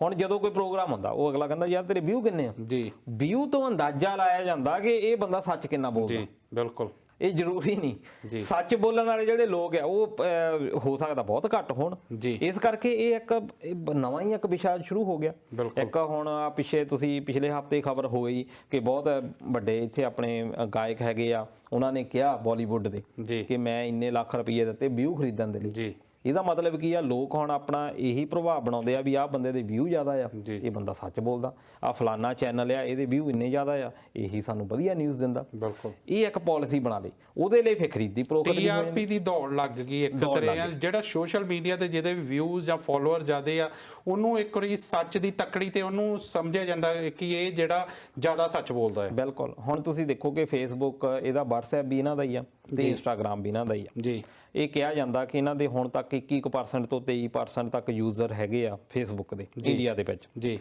2023 ਦੇ ਵਿੱਚ ਯਾਨੀ 2 ਸਾਲਾਂ ਨੂੰ ਇਹ ਜਾਂ 3 ਸਾਲਾਂ ਨੂੰ ਇਹ ਹੋ ਜਾਣਾ ਕਿ ਇਹ 30 ਤੋਂ 31% ਤੱਕ ਪਹੁੰਚ ਜਾਣੇ ਆ ਯੂਜ਼ਰ ਜੀ WhatsApp ਦੇ ਵਿੱਚ ਬਹੁਤ ਜ਼ਿਆਦਾ ਹੈਗੇ WhatsApp ਤਾਂ ਜਾਨੀ ਹਰ ਕੋਈ ਜਿਹਦੇ ਕੋਲ ਸਮਾਰਟਫੋਨ ਆ ਉਹ ਡਾਊਨਲੋਡ ਕਰਕੇ ਬੈਠਾ ਜੀ ਇਸ ਕਰਕੇ ਇਹ ਕਿਹਾ ਜਾ ਰਿਹਾ ਈਵਨ ਕਿ ਬ੍ਰਿਟੇਨ ਦੀ ਤੁਸੀਂ ਰਿਪੋਰਟ ਦੇਖੋ ਕਿ ਉੱਥੇ ਹਿਊਮਨ ਰਾਈਟਸ ਕਮਿਸ਼ਨ ਵਾਲੇ ਕੀ ਗੱਲ ਕਰ ਰਹੇ ਆ ਉਹ ਇਹੀ ਕਹਿ ਰਹੇ ਆ ਕਿ ਜੇ ਫੇਸਬੁੱਕ ਨੂੰ ਨਾ ਰੋਕਿਆ ਗਿਆ ਇਹਦੇ ਉੱਤੇ ਨਾ ਪਾਬੰਦੀਆਂ ਲਾਈਆਂ ਗਈਆਂ ਈਵਨ ਕਿ ਇਹਨੂੰ ਜੁਰਮਾਨਾ ਵੀ ਕਈ ਦੇਸ਼ਾਂ ਦੇ ਵਿੱਚ ਭੁਗਤਣਾ ਪਿਆ ਕਿ ਇਹ ਸਾਡੀ ਡੈਮੋਕ੍ਰੇਸੀ ਅਮਰੀਕਾ ਦੇ ਵਿੱਚ ਵੀ ਬਹੁਤ ਸਾਰੇ ਆਰੋਪਾਂ ਦਾ ਸਾਹਮਣਾ ਕਰਨਾ ਪਿਆ ਬਹੁਤ ਜ਼ਿਆਦਾ ਕਰਨਾ ਪੈ ਰਿਹਾ ਟਰੰਪ ਇਹਨਾਂ ਉੱਤੇ ਇਲਜ਼ਾਮ ਲਾਉਂਦਾ ਹੁਣ ਤੱਕ ਕਿ ਰਸ਼ੀਆ ਜਿਹੜਾ ਆ ਚਾਈਨਾ ਇਹਨਾਂ ਨੂੰ ਯੂਜ਼ ਕਰਦਾ ਹੈ ਲੋਕਾਂ ਨੂੰ ਪ੍ਰਭਾਵਿਤ ਕਰ ਰਿਹਾ ਹੁਣ ਜਿੱਦਾਂ ਤੁਸੀਂ ਕਿਹਾ ਆ ਕਿ ਇਹ 'ਚ ਦੇਖਿਆ ਨਹੀਂ ਜਾਂਦਾ ਨਿਊਜ਼ਪੇਪਰ ਆ ਅਖਬਾਰ ਕੁਛ ਛਾਪੂਗਾ ਉਹਦਾ ਪਤਾ ਆ ਵੀ ਇਹਨੇ ਬੰਦੇ ਨੇ ਝੂਠ ਨਹੀਂ ਬੋਲਣਾ ਕਿਉਂਕਿ ਇਹਨੂੰ ਕੇਸ ਦਾ ਸਾਹਮਣਾ ਕਰਨਾ ਪੈ ਸਕਦਾ ਇੱਕ ਪਾਸੇ ਮੈਂ ਤਾਂ ਕੁਛ ਨਹੀਂ ਮੈਂ ਕੋਈ ਟਿੱਪਣੀ ਕਰ ਦਿੰਦਾ ਆ ਉਹ ਟਿੱਪਣੀ ਦੇ ਉੱਤੇ ਲੋਕਾਂ ਦਾ ਕੋਈ ਵੀ ਰਿਸਪੌਂਸ ਆ ਸਕਦਾ ਆ ਉਹਦੇ ਨਾਲ ਕਾਫੀ ਸਮੱਸਿਆ ਜਿਹੜੀ ਆ ਪੈਦਾ ਹੋ ਸਕਦੀ ਆ ਇੱਕ ਬੰਦੇ ਦੇ ਕਹਿਣ ਦੇ ਨਾਲ ਹੀ ਸਿਰਫ ਉਹ ਚਾਹੇ ਝੂਠ ਹੀ ਬੋਲਦਾ ਕਿਸੇ ਨੇ ਚੈੱਕ ਨਹੀਂ ਕਰਨਾ ਕਿ ਇਹ ਬੰਦਾ ਕੀ ਬੋਲ ਰਿਹਾ ਬਿਲਕੁਲ ਇਹੀ ਸਭ ਤੋਂ ਵੱਡੀ ਸਮੱਸਿਆ ਤੇ ਹੁਣ ਇਹ ਰਵੀ ਸ਼ੰਕਰ ਪ੍ਰਸਾਦ ਜਿਹੜੇ ਕਿ ਕੈਬਨਿਟ ਮਿਨਿਸਟਰ ਵੀ ਹੈਗੇ ਆ ਉਹਨਾਂ ਨੇ ਕਿਹਾ ਵੀ ਇਹ ਕਾਂਗਰਸ ਦੀਆਂ ਚਾਲਾਂ ਆ ਜੀ ਨੋ ਡਾਊਟ ਕਾਂਗਰਸ ਵੀ ਇਹਦੇ ਯੂਜ਼ ਕਰਦੀ ਰਹੀ ਹੈ ਅਸੀਂ ਇੰਦਰਾ ਗਾਂਧੀ ਤੋਂ ਲੈ ਕੇ ਸਾਰੇ ਜਿੰਨੇ ਮਿਨਿਸਟਰ ਹੁਣ ਤੱਕ ਪ੍ਰਾਈਮ ਮਿਨਿਸਟਰ ਹੋਏ ਆ ਉਹ ਵਰਤਦੇ ਰਹੇ ਆ ਅਸੀਂ ਇਹ ਨਹੀਂ ਕਹਿ ਸਕਦੇ ਕਿ ਮੋਦੀ ਨੇ ਕੋਈ ਵੱਖਰਾ ਕੰਮ ਕੀਤਾ ਪਹਿਲਾਂ ਵੀ ਸਰਕਾਰਾਂ ਇਦਾਂ ਹੀ ਯੂਜ਼ ਕਰਦੀਆਂ ਰਹੀਆਂ ਲੋਕਾਂ ਦੀਆਂ ਵੋਟਾਂ ਲੈਣ ਦੇ ਲਈ ਪਰ ਇਹ ਆ ਕਿ ਇਹਦੇ ਨਾਲ ਡੈਮੋਕ੍ਰੇਸੀ ਨੂੰ ਜ਼ਰੂਰ ਖਤਰਾ ਪੈਦਾ ਹੋਇਆ ਬਿਲਕੁਲ ਕਿਉਂਕਿ ਇਹ ਬਹੁਤ ਜਿਹੜਾ ਖਤਰਨਾਕ ਰੁਝਾਨ ਆ ਜਦੋਂ ਇਹ ਜਿਹੜੀ ਗੱਲ ਕੀਤੀ ਜਾਂਦੀ ਕਿ ਮੀਡੀਆ ਕਿਤੇ ਨਾ ਕਿਤੇ ਸੁਤੰਤਰ ਨਹੀਂ ਰਿਹਾ ਕਿਤੇ ਨਾ ਕਿਤੇ ਜਿਹੜਾ ਪੋਲੀਟੀਕਲ ਦਬਾਅ ਹੇਠ ਕੰਮ ਕਰਦਾ ਤਾਂ ਉਦੋਂ ਗੱਲ ਇਹੀ ਕੀਤੀ ਜਾਂਦੀ ਕਿ ਸੋਸ਼ਲ ਮੀਡੀਆ ਜਿਹੜਾ ਬਹੁਤ ਪਾਵਰਫੁਲ ਟੂਲ ਬਣ ਚੁੱਕਾ ਆ ਤੁਸੀਂ ਆਪਣਾ ਜਿਹੜਾ ਜੋ ਵੀ ਆਪਣੇ ਤੁਸੀਂ ਆਪਣੇ ਸੁਝਾਅ ਆ ਜਾਂ ਆਪਣੀ ਜਿਹੜੀ ਦਿਲ ਦੀ ਗੱਲ ਆ ਉਹ ਤੁਸੀਂ ਰੱਖ ਸਕਦੇ ਆ ਤੇ ਉਹਨੂੰ ਬਿਲਕੁਲ ਸੁਤੰਤਰ ਮੰਨਿਆ ਜਾਂਦਾ ਸੀ ਪਰ ਜਦੋਂ ਹੁਣ ਜੇਕਰ ਸੋਸ਼ਲ ਮੀਡੀਆ ਤੇ ਵੀ ਇਸ ਤਰ੍ਹਾਂ ਦੇ ਆਰੋਪ ਲੱਗਣਗੇ ਤਾਂ ਉਹ ਕਿਤੇ ਨਾ ਕਿਤੇ ਬਹੁਤ ਜ਼ਿਆਦਾ ਖਤਰਨਾਕ ਰੁਝਾਨ ਬਣ ਜਾਊਗਾ ਬਿਲਕੁਲ ਤੇ ਫੇਸਬੁੱਕ ਨੇ ਵੈਸੇ ਵਾਅਦਾ ਕੀਤਾ ਕਿ ਅਸੀਂ ਇੰਪਰੂਵਮੈਂਟ ਕੀਤੀ ਵੀ ਆ ਪਹਿਲਾਂ ਤੋਂ ਤੇ ਹੁਣ ਅਸੀਂ ਹੋਰ ਕਰ ਰਹੇ ਆ ਪਰ ਨਾਲ ਦੀ ਨਾਲ ਜਦੋਂ ਹੀ ਇਹ ਬਿਆਨ ਆਇਆ ਨਾਲੇ ਉਹਨਾਂ ਦੇ ਜਿਹੜੇ ਇੰਡੀਆ ਦੇ ਵਿੱਚ ਅੰਕੀ ਦਾਸ ਜਿਹੜੇ ਹੈਗੇ ਆ ਉਹਨਾਂ ਨੂੰ ਧਮਕੀਆਂ ਵੀ ਆਉਣੀਆਂ ਸ਼ੁਰੂ ਹੋ ਗਈਆਂ ਬਿਲਕੁਲ ਉਹਨਾਂ ਨੂੰ ਜਾਨੋਂ ਮਾਰਨ ਦੀਆਂ ਉਹ ਕਹਿੰਦੀ ਮੈਨੂੰ ਫੋਨ ਆਉਂਦੇ ਆ ਗਾਲੀ ਗਲੋਚ ਕਰਦੇ ਆ ਹੁਣ ਉੱਥੇ ਕੀ ਕਰੋਗੇ ਤੁਸੀਂ ਇੱਕ ਬੰਦੇ ਦਾ ਤੁਸੀਂ ਨੈਤਿਕ ਪੱਧਰ ਹੀ ਗਰਾ ਦੇਣਾ ਬਿਲਕੁਲ ਫਿਰ ਉਹ ਬੰਦਾ ਸੋਚਦਾ ਵੀ ਮੈਂ ਕਿਉਂ ਕਰਨਾ ਇਹੀ ਇੱਕ ਤਰੀਕੇ ਹੁੰਦੇ ਆ ਤੇ ਜਿਹੜੇ ਬੰਦੇ ਡਟੇ ਰਹਿੰਦੇ ਆ ਇਹਨਾਂ ਦੀਆਂ ਗਾਲਾਂ ਸੁਣ ਕੇ ਵੀ ਉਹ ਫਿਰ ਕਾਮਯਾਬ ਹੋ ਜਾਂਦੇ ਆ ਜੀ ਬਿਲਕੁਲ ਪਰ ਕਿਤੇ ਨਾ ਕਿਤੇ ਜਿਹੜਾ ਆ ਉਹ ਮੇਰੇ ਖਿਆਲ ਕਿਤੇ ਨਾ ਕਿਤੇ ਇਹ ਕਸਵੱਟੀ ਤੇ ਜਿਹੜਾ ਸੋਸ਼ਲ ਮੀਡੀਆ ਨੂੰ ਇਹ ਜਿਹੜੇ ਫੇਸਬੁੱਕ ਆ ਕਿਉਂਕਿ ਬਹੁਤ ਵੱਡਾ ਆਧਾਰ ਆ ਬਹੁਤ ਜਿਹੜੀ ਪੋਪੂਲੇਸ਼ਨ ਆ ਦੁਨੀਆ ਦੀ ਉਹ ਫੇਸਬੁੱਕ ਨਾਲ ਜੁੜੀ ਹੋਈ ਆ ਸੋ ਇਹਨੂੰ ਕਿਤੇ ਨਾ ਕਿਤੇ ਆਪਣੀ ਜਿਹੜੀ ਇਮੇਜ ਆ ਉਹ ਸਾਫ਼ ਕਰਨੀ ਪੈਣੀ ਆ ਨਹੀਂ ਤਾਂ ਜਿਹੜੇ ਬਹੁਤ ਜ਼ਿਆਦਾ ਸ਼ੰਕੇ ਆ ਉਹ ਜ਼ਾਹਰ ਕੀਤੇ ਜਾ ਰਹੇ ਆ ਦਲਜੀਤ ਜੀ ਇੱਥੇ ਜੱਗਾ ਸਿੱਧੂ ਹੁਣਾਂ ਦੀ ਇੱਕ ਟਿੱਪਣੀ ਆਈ ਉਹ ਸਵਾਲ ਪੁੱਛ ਰਹੇ ਜਿਹੜੀ ਪੀਪੀ ਵਾਲੇ NGO ਮੇਰੇ ਖਿਆਲ ਉਹ ਜਿਹੜੇ ਪਿੱਛੇ ਜੇ ਵਿਵਾਦ ਚੱਲਿਆ ਸੀਗਾ ਜਿਹੜਾ ਪੈਸਿਆਂ ਦਾ ਸੀਗਾ NGO ਵਾਲਿਆਂ ਦੇ ਉਹਨੇ ਬਾਰੇ ਗੱਲ ਕਰਨੀ ਚਾਹੁੰਦੇ ਆ ਗੋਲਡੀ ਹੋਣਾ ਬਾਰੇ ਤਾਂ ਤੁਸੀਂ ਉਹਨਾਂ ਦੇ ਬਾਰੇ ਜੇ ਕੋਈ ਵਿਚਾਰ ਦੇਣਾ ਚਾਹੋ ਤਾਂ ਦੇਖੋ ਨੋ ਡਾਊਟ ਕਿ ਇਹਦੇ ਉੱਤੇ ਇਹ ਹੋਇਆ ਕਿ ਕਈ ਵਾਰੀ ਕੁਝ ਗਲਤ ਕੰਮ ਹੁੰਦੇ ਸੀ ਪਹਿਲਾਂ ਵੀ ਡਾਊਟ ਸੀ ਜੀ ਪਰ ਕੋਈ ਬੰਦਾ ਬੋਲਦਾ ਨਹੀਂ ਸੀ ਜੀ ਕਿਉਂਕਿ ਸਾਰਿਆਂ ਨੂੰ ਪਤਾ ਫੇਰ ਸੋਸ਼ਲ ਮੀਡੀਆ ਦੇ ਉੱਤੇ ਆਪਾਂ ਗੱਲ ਲਾਉਂਦੇ ਆ ਸੋਸ਼ਲ ਮੀਡੀਆ ਦੇ ਪ੍ਰਮੋਟ ਇਦਾਂ ਕਰ ਦਿੱਤਾ ਜਾਂਦਾ ਕਿ ਜੇ ਕੋਈ ਬੰਦਾ ਉਹਦੇ ਪੁੱਛਣ ਦੀ ਕੋਸ਼ਿਸ਼ ਕਰਦਾ ਹੁਣ ਤੁਸੀਂ ਦੇਖੋ ਜੱਗਾ ਸਿੱਧੂ ਸਾਹਿਬ ਉਹਨਾਂ ਨੇ ਵੀ ਦੇਖਿਆ ਹੋਣਾ ਕਿ ਜਦੋਂ ਦਾ ਇਹ ਬਘੇਲ ਸਿੰਘ ਨੇ ਪਹਿਲਾ ਮੁੱਦਾ ਚੱਕਿਆ ਸੀ ਬਿਲਕੁਲ ਪਹਿਲਾਂ ਤਾਂ ਪਹਿਲੇ 3-4 ਦਿਨ ਤਾਂ ਬਘੇਲ ਸਿੰਘ ਨੂੰ ਗਾਲਾਂ ਹੀ ਪੈਂਦੀਆਂ ਰਹੀਆਂ ਜੀ ਫਿਰ ਉਸ ਤੋਂ ਬਾਅਦ ਲੋਕਾਂ ਨੇ ਵੀ ਬੋਲਣਾ ਸ਼ੁਰੂ ਕਰ ਦਿੱਤਾ ਵੀ ਮੈਂ ਵੀ ਇੰਨੇ ਪੈਸੇ ਭੇਜੇ, ਮੈਂ ਵੀ ਇੰਨੇ ਭੇਜੇ, ਉਹਨੇ ਫਿਰ ਪ੍ਰੂਫ ਦੇਣੇ ਸ਼ੁਰੂ ਕਰ ਦਿੱਤੇ ਜੀ। ਫਿਰ ਉਸ ਤੋਂ ਬਾਅਦ ਸੱਚ ਥੋੜਾ ਬਹੁਤਾ ਸਾਹਮਣੇ ਆਉਣਾ ਸ਼ੁਰੂ ਹੋ ਗਿਆ।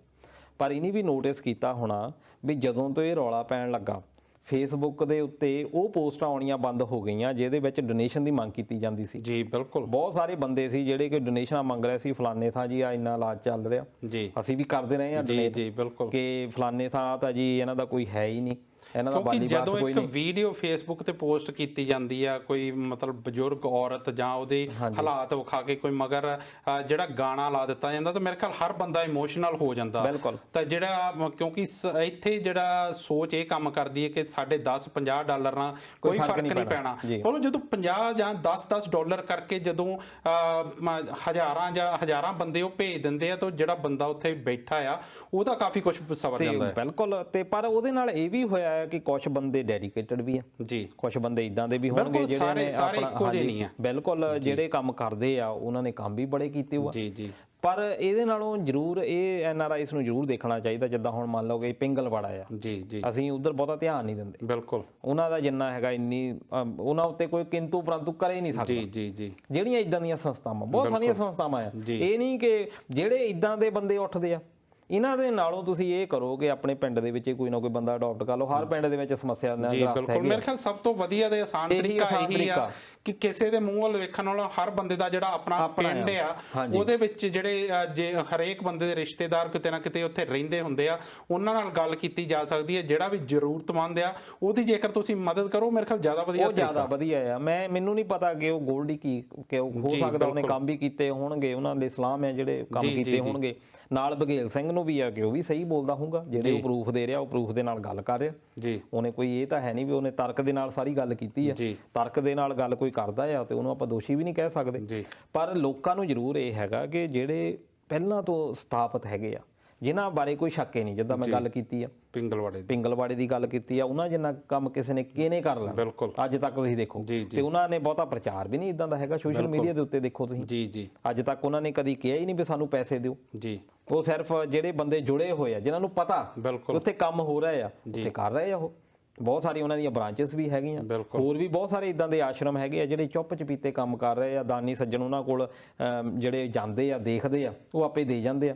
ਅਦਰਵਾਈਜ਼ ਕੀ ਆ ਕਿ ਉਹ ਆਪੇ ਉੱਥੋਂ ਕੋਈ ਵਿਚਾਰੇ ਇਕੱਠੇ ਕਰਦੇ ਆ ਤੇ ਉਹ ਕਰ ਲੈਂਦੇ ਆ। ਕੋਈ ਸ਼ਾਨੋ ਸ਼ੌਕਤ ਨਹੀਂ ਦਿਖਾਉਂਦੇ। ਕੋਈ ਵੀਡੀਓ ਜਿਹੜਾ ਬੰਦਾ ਤੁਹਾਨੂੰ ਵੀਡੀਓ ਪਾ ਕੇ ਦਿਖਾ ਰਿਹਾ ਮੈਂ ਆ ਕੀਤਾ ਫਿਰ ਬਾਅਦ ਵਿੱਚ ਜਫੀਆਂ ਪਾ ਰਿਹਾ ਆ ਉਹ ਤਾਂ ਜ਼ਰੂਰ ਸ਼ੱਕ ਦੇ ਨਾਲ ਦੇਖੋ। ਉਹ ਤੋਂ ਪੁੱਛੋ ਕਿ ਤੂੰ ਰਜਿਸਟਰਡ ਹੈਗਾ ਆ ਜਾਂ ਪੈਸੇ ਜਿਹੜੇ ਆ ਉਹ ਕਿਸ ਤਰੀਕੇ ਦੇ ਨਾਲ ਕਿਹੜੇ ਅਕਾਊਂਟ ਦੇ ਵਿੱਚ ਆ ਤੇ ਤਾਂ ਅਗੇ ਨੋ ਡਾਊਟ ਇਹਦੇ ਵਿੱਚ ਪੈਸੇ ਜੇ ਖਰਚ ਵੀ ਆਪਣੇ ਲਈ ਕਰਦਾ ਜੀ ਇਹ ਵੀ ਕੋਈ ਡਾਊਟ ਨਹੀਂ। ਅਗਲਾ ਬੰਦਾ ਟਾਈਮ ਦਿੰਦਾ ਆ, ਉਹਦੀ ਵੀ ਆਪਣਾ ਵੀ ਪਰਿਵਾਰ ਉਹਨੇ ਪਾਲਣਾ ਆ। ਪਰ ਉਹ ਐਡੀ ਠੱਗੀ ਨਹੀਂ ਹੋਣੀ ਚਾਹੀਦੀ ਕਿ ਉਹ ਫਿਰ ਲੱਖਾਂ ਦੀਆਂ ਗੱਡੀਆਂ ਦੇ ਵਿੱਚ ਘੁੰਮਦਾ ਹੋਵੇ ਨਾਲ 15-20 ਬੰਦੇ ਵੀ ਨਾਲ ਰੱਖਣ ਲੱਗ ਜਵੇ ਫਿਰ ਉਹਦੇ ਉੱਤੇ ਸ਼ੱਕ ਜਿਹੜੀ ਆ ਪ੍ਰਗਟ ਹੋ ਜਾਂਦੀ ਹੈ। ਜੀ ਬਿਲਕੁਲ। ਕਿਉਂਕਿ ਜਦੋਂ ਗੱਲ ਇਹ ਕੀਤੀ ਜਾਂਦੀ ਕਿ ਮੈਂ ਸਿਰਫ ਜਿਹੜੀ ਆ ਲੋਕਾਂ ਦੀ ਸੇਵਾ ਕਰਦਾ ਤਾਂ ਉਹਦੇ ਵਿੱਚੋਂ ਜਿਹੜਾ ਆਪਣੇ ਜਿਹੜੇ ਮਫਾਦ ਆ ਉਹ ਕਿਤੇ ਨਾ ਕਿਤੇ ਦੂਰ ਰੱਖ ਕੇ ਜਿਹੜੀ ਲੋਕਾਂ ਦੀ ਸੇਵਾ ਕੀਤੀ ਜਾਣੀ ਆ। ਅਸੀਂ ਜਿਹੜੇ ਸਾਰਿਆਂ ਨੂੰ ਨਿੰਦਦੇ ਨਹੀਂ, ਅਸੀਂ ਸਾਰਿਆਂ ਨੂੰ ਇਹ ਨਹੀਂ ਕਹਿੰਦੇ ਕਿ ਉਹ ਜਿਹੜੇ ਗਲਤ ਕਰ ਰਹੇ ਆ, ਪਰ ਕਿਤੇ ਨਾ ਕਿਤੇ ਸਾਨੂੰ ਜਦੋਂ ਅਸੀਂ ਬਾਹਰੋਂ ਇਹ ਵੀਡੀਓਜ਼ ਵੇਖ ਕੇ ਇਹ ਪੈਸੇ ਭੇਜਦੇ ਆ ਤਾਂ ਉਸ ਤੋਂ ਪਹਿਲਾਂ ਜਿੱਦਾਂ ਦਲਜੀਤ ਸਿੰਘ ਹੁਣਾਂ ਨੇ ਕਿਹਾ ਕਿ ਇੱਕ ਵਾਰੀ ਉਹਦੀ ਵੈਲਿਡਿਟੀ ਜਾਂ ਉਹਦੇ ਬਾਰੇ ਚੈੱਕ ਕਰਨਾ ਬਹੁਤ ਜ਼ਰੂਰੀ ਹੈ। ਜਾਂ ਸਭ ਤੋਂ ਵਧੀਆ ਤਰੀਕਾ ਤਾਂ ਇਹੀ ਆ ਮੇਰੇ ਖਿਆਲ ਕਿ ਹਰ ਬੰਦਾ ਜਿਹੜਾ ਆਪਣੇ ਪਿੰਡ ਦਾ ਜਿਹੜਾ ਮਜਬੂਰ ਆ ਜਾਂ ਜਿਹੜਾ ਗਰੀਬ ਗੁਰਬਾ ਆ ਉਹਦੀ ਮਦਦ ਕਰੇ ਤਾਂ ਉਹ ਬਹੁਤ ਵਧੀਆ ਮੇਰੇ ਖਿਆਲ ਇੱਕ ਤਰੀਕਾ ਹੋ ਸਕਦਾ।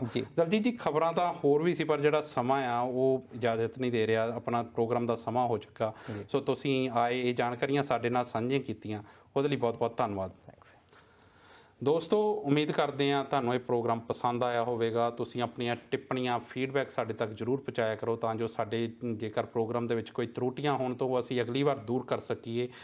ਤੇ ਤੁਸੀਂ ਜਾਣਦੇ ਹੋ ਕਿ ਪ੍ਰੋਗਰਾਮ ਹਰ ਬੁੱਧਵਾਰ ਹਰ ਐਤਵਾਰ ਸ਼ਾਮ ਨੂੰ 7 ਵਜੇ ਹੁੰਦਾ। ਸੋ ਤੁਸੀਂ ਇਹ ਲਗਾਤਾਰ ਇਸ ਪ੍ਰੋਗਰਾਮ ਨਾਲ ਜੁੜਦੇ ਹੋ ਉਹਦੇ ਲਈ ਵੀ ਬਹੁਤ ਬਹੁਤ ਧੰਨਵਾਦ। ਜਿਹੜੇ ਵੀ ਸੱਜਣ ਆਪਣੀਆਂ ਟਿੱਪਣੀਆਂ ਨਾਲ ਇਸ ਪ੍ਰੋਗਰਾਮ 'ਚ ਸ਼ਿਰਕਤ ਕਰਦੇ ਆ ਅੱਜ ਵੀ ਕੀਤੀ ਆ ਉਹਨਾਂ ਦਾ ਵੀ ਬਹੁਤ ਬਹੁਤ ਧੰਨਵਾਦ। ਇਸ ਤਰ੍ਹਾਂ ਹੀ ਜੁੜੇ ਰਿਹਾ ਕਰੋ ਇੰਡੋਜ਼ ਟੀਵੀ ਆਸਟ੍ਰੇਲੀਆ ਨਾਲ। ਹੁਣ ਦਿਓ ਇਜਾਜ਼ਤ, ਮਿਲਦੇ ਹਾਂ ਅਗਲੇ ਹਫਤੇ। ਤਦ ਤੱਕ ਲਈ ਪਿਆਰ ਭਰੀ ਸਤਿ ਸ਼੍ਰੀ ਅਕਾਲ।